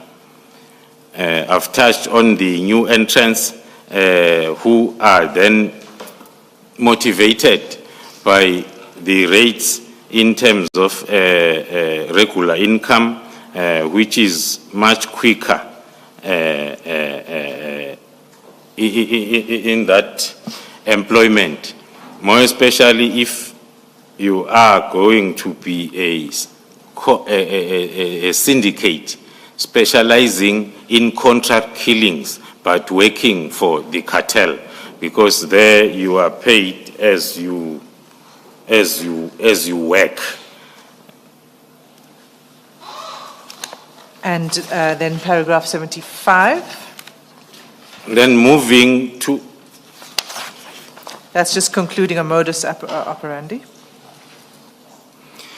in conclusion, on the operations, as I've indicated, that there is a very strict recruitment strategy or process, because one of the objectives of the cartel is to remain in operations for a very long time. So that is dependent on strong connections within the public and private sectors within the operation area. So it is an ongoing effort to cultivate relationships with politicians, law enforcement officers, and business leaders within the operation area of the cartel. That is done solely to sustain the operations of the cartel. So paragraph 76 and 77, am I correct to say that you build on the point that you just made of access to politicians and the criminal justice system? You just take that a bit further in 76 and 77, is that correct? That is correct, Commissioners. It's the continuation of the interest by the cartel in the criminal justice system. As I've said, that is a strategic objective that is meant then to safeguard the operations of the cartel for a long time by securing allies amongst the key judicial and law enforcement officials, as well as political figures at various levels, but most importantly at very high levels, so as the cartel can remain able to manipulate the investigations, suppress evidence, obstruct legal proceedings that threatens their activities. This is one of the most important objectives of the cartel, because then it determines the lifespan as well as the growth in terms of income for the cartel. Moving to paragraph. Well, I think, so just to conclude on this, you say you provide this context so as to understand the evidence that you about to submit to the Commission, particularly with regard to the infiltration via the WhatsApp chats that we will be going into. So I just want to make sure that we've got that correctly, that's the basis for which you've set out this the explanation of how organized crime works. That is correct, Commissioners. This high-level overview of this cartel will help us contextualize the events that I'm about to address, so as we locate them within this sophisticated agenda that, according to the picture on hand, will render the country very lawless. In this instance, then, I will now focus on how this syndicate has captured, this cartel has captured some of the key elements within the criminal justice system in order to ensure that they sustain their operations. So if we turn then to the next section on the WhatsApp chats, can you explain to the Commission before we get to those chats, where did you obtain those records? Before that, Ms. Hassim, General, up to this point, you have described the characteristics of cartels in general, as I understand it, not so? That's correct. Yes. Now, you are going to deal with WhatsApp chats. Those are or relate to a specific cartel, not so? That's correct, Would Commissioner. that be the Big Five? That is correct. Yes. Perhaps this is a question that will be responded to or that is best handled by the evidence leaders, but you are at the center of this and therefore you should know. I've read your statement to the end. I am not aware that you deal with examples of any other cartels that may have infiltrated or brought undue influence to bear on the criminal justice system. Is there evidence of other cartels other than just the Big Five? Do you know? Are we going to be getting any such evidence? Do you know? Thank you, Commissioner. For the purpose of the Commission and my affidavit, the only reference will be made to this Big Five cartel. Thank you, General. Thank you. Can I just ask as a follow-up to that? As the chairperson says, that you've described generally how cartels work and how they get themselves into areas of influence. And yes, you're discussing the Big Five here.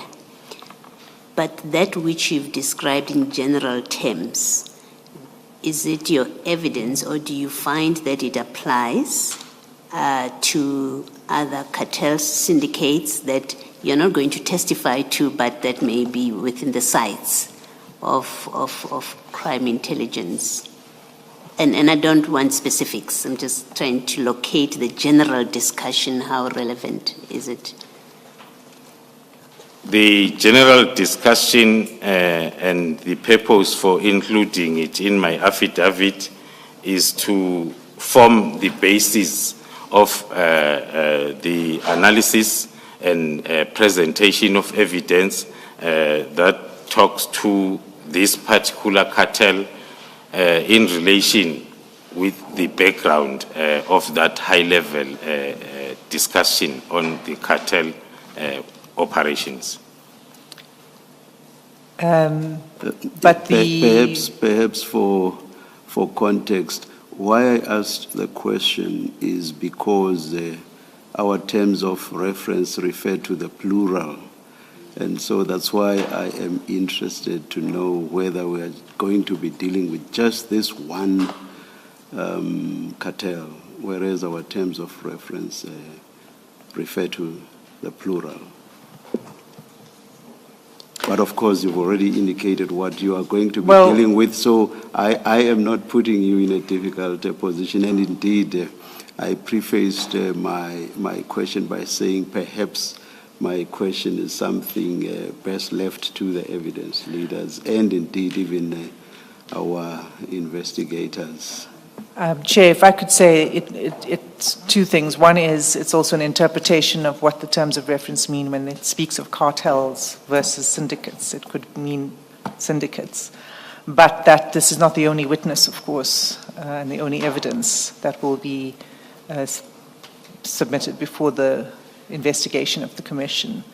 So, but for this witness, and certainly for the public part of this witness's testimony, the focus is on the Big Five. Thank you, thank you.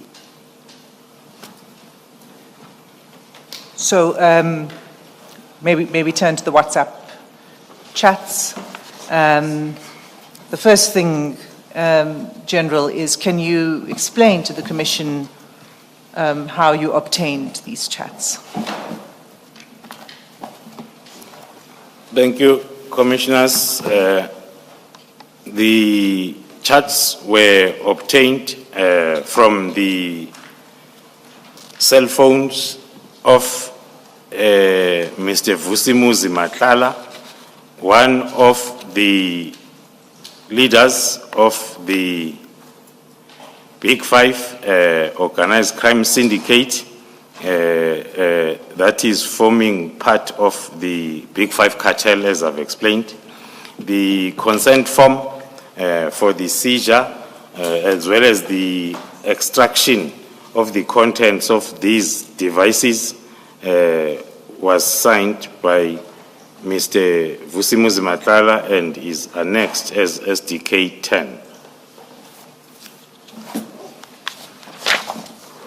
And this consent form was obtained when he was arrested. And was that, what was the date of that?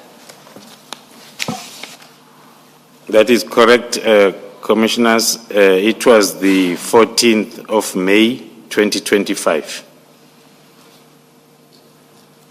And Commissioners, that's to be found at page 112, the annexes manual.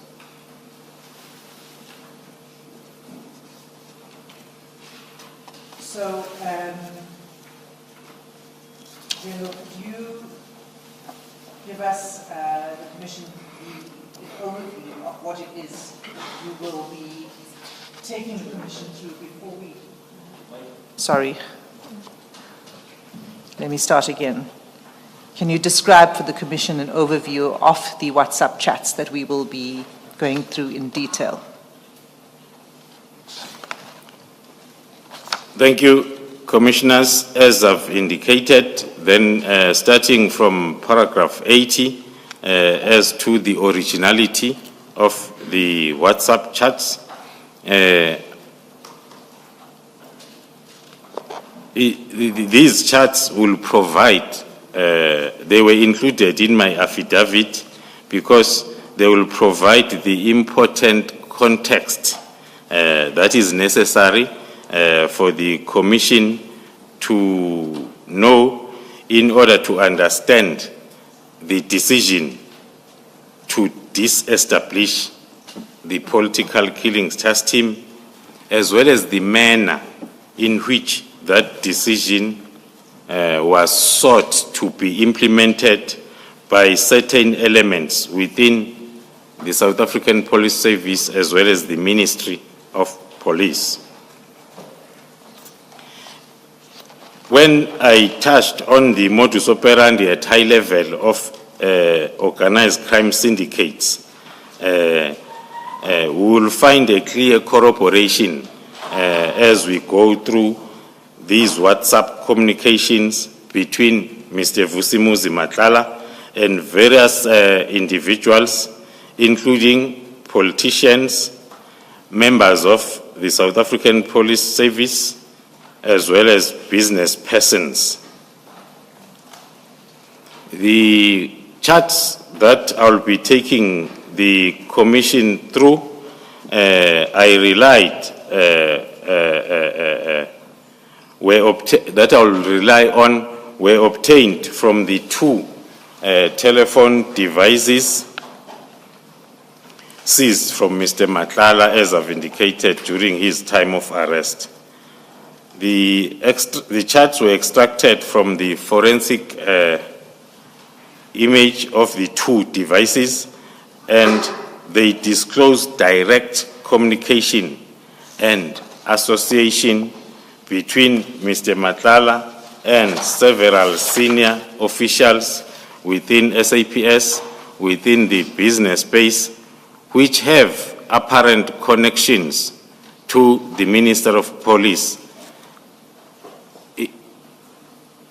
who is Mr. Brown Mukhosi, who is an acknowledged associate of the Minister of Police, and we are also going to have a look at a forensic investigator who is publicly recognized for his comments within the media space, and the records and investigations based on these records also is evidenced with payments made to these individuals by Mr. Vusimuzi Matlala. Can you then, in paragraph 82, you say which WhatsApp chats you are going to highlight in your evidence as we go forward. But before we do that, it's clear that there are there are chats between Mr. Matlala and 5 individuals. Was that the sum total of the contents of the phone, of the 2 phones? The submission for this hearing will be on the 5 identified pair of chats or communications, and then with other evidence from the chats that will be tabled in camera if my application is approved. So these are 5 out of a bigger batch of chats. That's correct, Commissioners. And these are the ones you are able to speak to in public. That is correct, Commissioners. And the reason you can't deal with the other ones at this point is for the reasons you gave at the outset of your testimony today, the ongoing investigations. Is that correct? That is correct, Commissioners. All right, so can we then go to paragraph 82? And just if you can set out for the Commission who are the 5 chats that you will be taking the Commission through. The 5 chats that I'll be taking the Commission through, number 1 is communication between Mr. Vusimuzi Matlala and Mr. Brown Mukhodzi, who is a businessman linked to several SAPS officials, and he appears to have been involved in funding activities for the Minister of Police within the ANC. A printout of WhatsApp chats between Matlala and Brown Mukhodzi is attached as WB1 in the WhatsApp bundle. The second? The second one will be the communication between Mr. Vusimuzi Matlala and Major General Sinona, who is the head of DPCI in KwaZulu-Natal. A printout of the WhatsApp chats between Mr. Matlala and Major General Sinona is attached as Annex Chat WB2. And the third? Oh, sorry, there's 2 related to... Yeah, under the same number 2 is also a printout of WhatsApp chats between Mr. Vusimuzi Matlala and a Tato Sinona, who is the son of Major General Sinona. That is attached as WB3.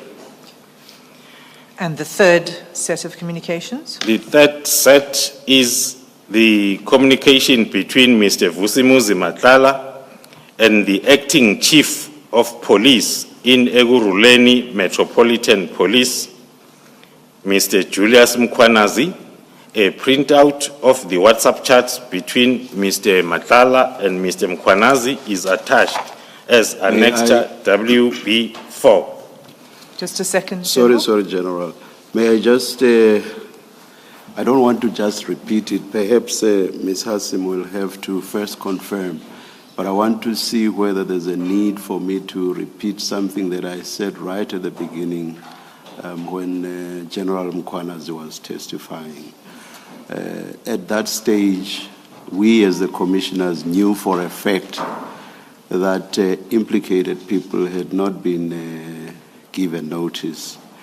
And I announced that that did not mean that the implicated persons were going to be prejudiced in any way, because implicated person notices would be issued hour afterwards, and that They would be given copies of the transcripts, the witness statements, the exhibits, and whatever else may be relevant that the Commission is in possession of that relates to the particular implicated person. So I made that announcement right at the beginning. And it was understandable at that stage, the circumstances under which we commenced with our hearings. Right up to the last moment, the evidence leaders were in the process of going through a huge data, or huge bundle of information, electronic information, which they could not have been able to decipher, understand, and so on without some IT infrastructure, which you received, which the evidence leaders received quite late. Hence, no implicated person notices were issued or could be issued ahead of the hearings. Now, a number of names are being mentioned here. We no longer know as commissioners whether implicated person notices have been issued beforehand or not, and if they have not been, what the plan is.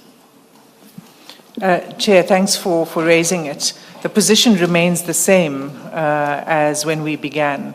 The volume of evidence on our data platform is huge. And in respect of this witness as well, the statement was only finalized on Friday. And one of the difficulties in particular with this preparation for this week was not only trawling through, as you see, the reams of evidence, but establishing what could feasibly be led in public. The intention was to try to maximize transparency. And so we could only finalize what evidence would come through quite late. So witness notices have not been, third-party notices have not been issued yet, but they are in preparation and certainly will be forwarded to the implicated parties who are being mentioned right now, together with the transcript of the evidence of this witness. Thank you very much. So there is assurance not only to South Africans as a whole, but also to the implicated persons that they will be given notices and that they will not be prejudiced. Absolutely, and one of the important aspects of giving the notice would be to provide the detail of the evidence that's been led against them, so they can have an opportunity to prepare properly a response. Thank you, Ms. Hassim. Thank you. Thank you.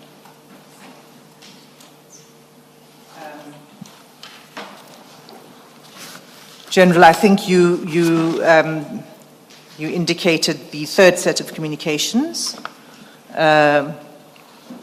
with the acting chief of police in the Ekurhuleni municipality. The fourth is? The fourth is Mr. Vusimuzi Matala and Mr. Calvin Rafadi, who is an academic commentator linked to several high-ranking SAPS officials, and the printout of those WhatsApp chats are attached as Annexure WB6. And the fifth? The fifth one is the communication set between Mr. Vusimuzi Matala and Mr. Suleiman Karim, who is a business person linked to several high-ranking SAPS officials. The printout of those WhatsApp chats between Mr. Matala and Mr. Karim is attached as WB7. So you then explain that the chats, and as we go through it, we'll see it, have annexures. So there are attachments in the chat. And you've attached those as well to the chats, so the Commission can see not just the actual conversation, but whatever is attached to it. Is that correct? That is correct, Commissioners. And the chats, particularly particularly those that we are going to display, contain classified information, and they contain some personal private information, and those have been redacted. Is that correct? That is correct, Commissioners. But Commissioners, your version in your bundle is unredacted. And then in 85, you explain some of the issues using the software of the Commission to try to present your evidence. Can you just touch on that, please? Thank you, Commissioners. The Commission has used a software that has two shortcomings when it comes to this evidence that will be presented in the form of WhatsApp chats. The first one will be at the start and the end of any chat stream that it downloads, the system that is used by the Commission, it misreads the system message, signaling the beginning and the end of the chat stream, and it displays it as a message from an unknown caller. That is what the Commission's system is doing. So at the start and the end of each of the annexures, there appears to be a message from an unknown caller, which is in fact a misread of the system message and does not represent an actual message from an unknown caller. Then the second weakness is the displaying of the displayed messages do not in the display indicate whether they are messages originally sent by the sender or messages forwarded by the sender. In order to address this second weakness, they have had ads so as to indicate which of the messages were forwarded and which of the messages were sent. There are no forwarded messages in the chats between Mr. Matlala and Mr. Julius Mkwanazi and also Tato Sinona. As I continue. Thank you. And those spreadsheets are attached as SDK 11, SDK 12, SDK 13, and SDK 14. Is that correct? That is correct, Commissioner. Can I just ask a question for clarification? So there's a consent to search an electronic equipment. You get hold of Mr. Matlala's 2 cellular phones.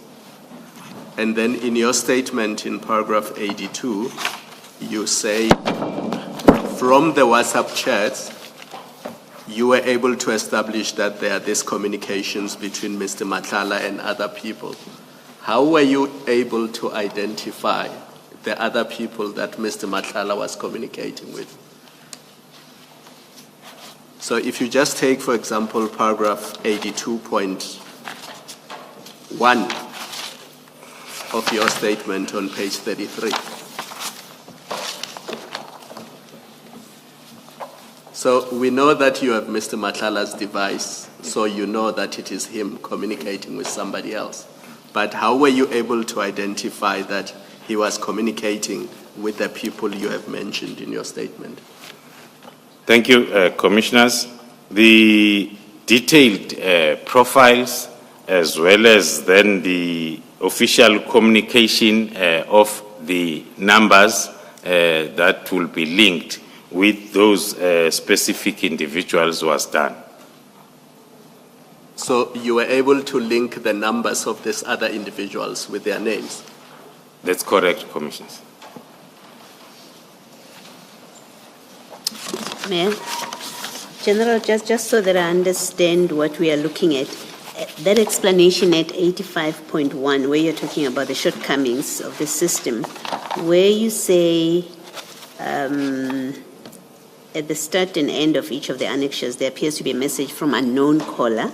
which is in fact a misread system message and does not reach. The caller is known. Are you saying there is a message? I'm not sure what it means when I look at what is on the screen now. Thank you, Commissioners. We are saying the system used by the Commission at the start and the end of each annexure. There appears to be a message that it's from an unknown caller, which is in fact a misreading of the system and the system message. And that does not represent an actual message from an unknown caller. It's a system misreading. So there's no message? No. If I could help, because it was the Commission, that software that was used to assist the witness.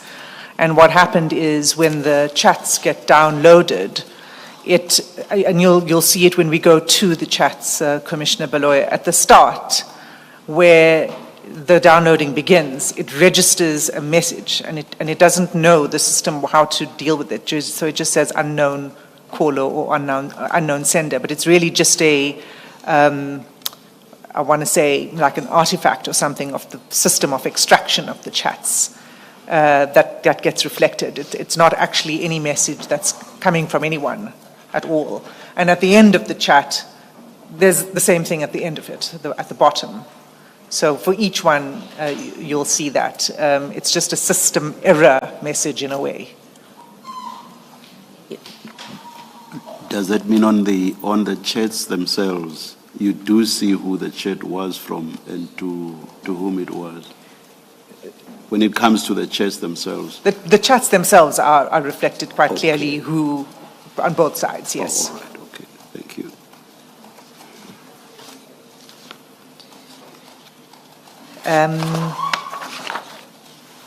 And then perhaps I should also assist the witness to explain the point about the time, because in the spreadsheets that we've provided, it's 2 hours. It's using GMT as opposed to South African time. So we'll add 2 hours to the times in the spreadsheet. Okay. General Khumalo, you wished to first give the Commission a sense and an overview of the kind of picture that emerges from the chats before we dive into the chats. So can you start at paragraph 86, please? Thank you, Commissioners. A preview of the picture that will be confirmed by the WhatsApp chats, starting with 8.6.1.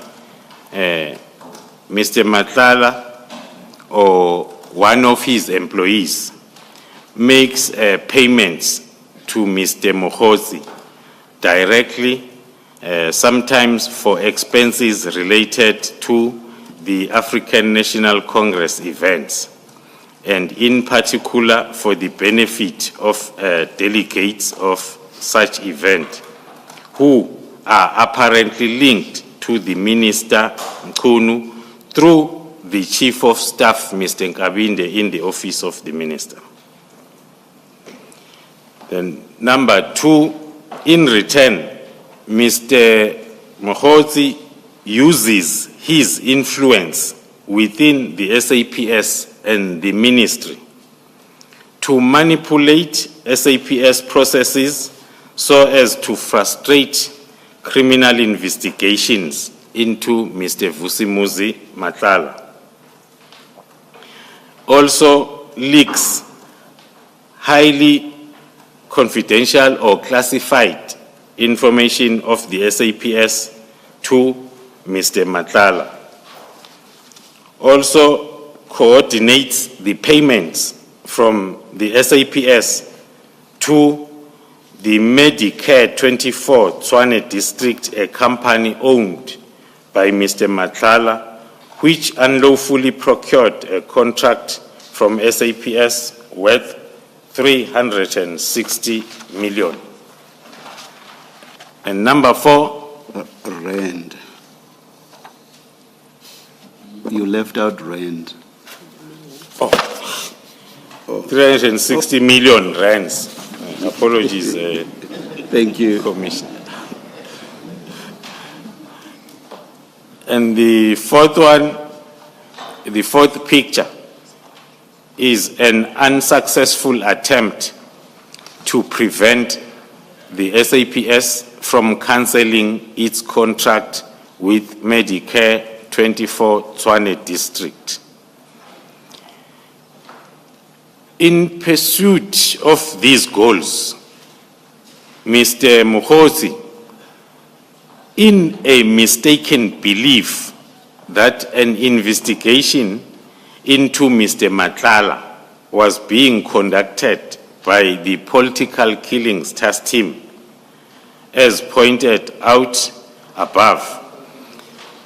It was actually that investigation conducted by the Gauteng counterintelligence operations. Mr. Mokhosi has pursued the disestablishment of the Political Killings Task Team, a mistaken identity.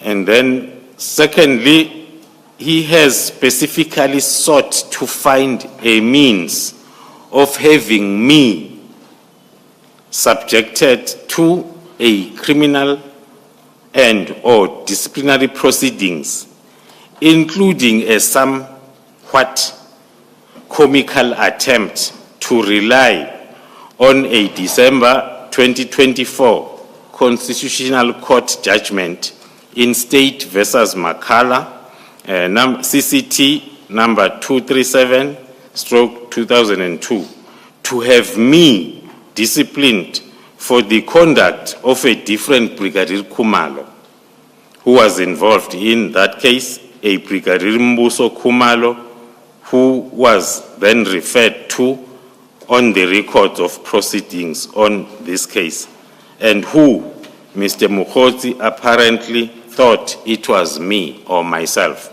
the second mistaken identity. 8.6.4, Mr. Mokhosi purports to have been operating in this regard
to be, I've understood it to be, that's not what you're saying. You're just speaking to the broad objectives of.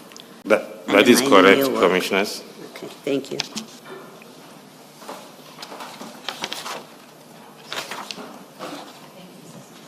Thank you, Commissioner Baloy. I'm trying to remember where we were. Were we at 86.6 then? Yes. 8.6. 86.6. 86.6, Mr. Karim and Mr. Rafadi appear to be paid by Mr. Matlala for their access to senior SAPS members and their ability to advance same goals as those pursued by Mr. Mukhodzi, and also to leak sensitive SAPS documents to Mr. Matlala. And 86.7? 86.7, alongside Mr. Matlala's unlawful influence over affairs of SAPS, he has a relationship with Mr. Mkwanazi, which involves the abuse of EMPD for the benefit of Mr. Matlala.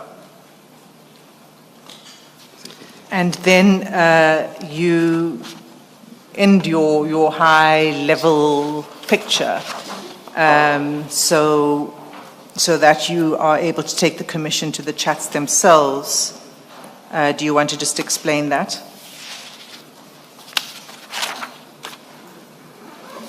Thank you, Commissioners.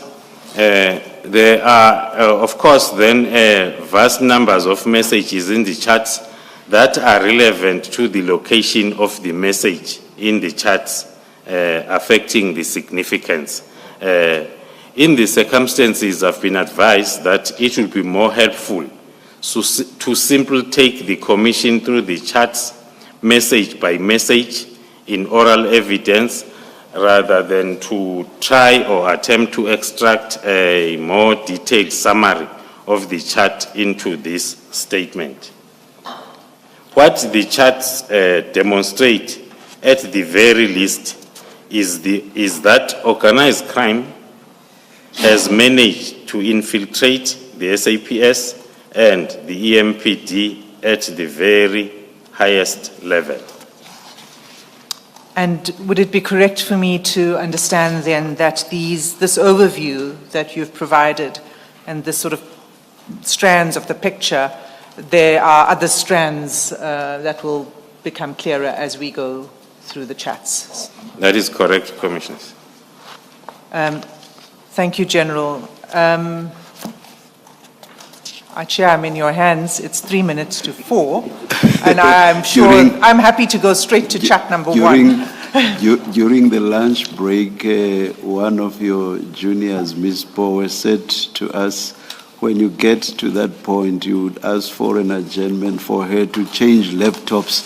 I don't know whether that has since been sorted out, because if we would have to adjourn for that, then we would have to adjourn for the day and resume at 9:30 tomorrow.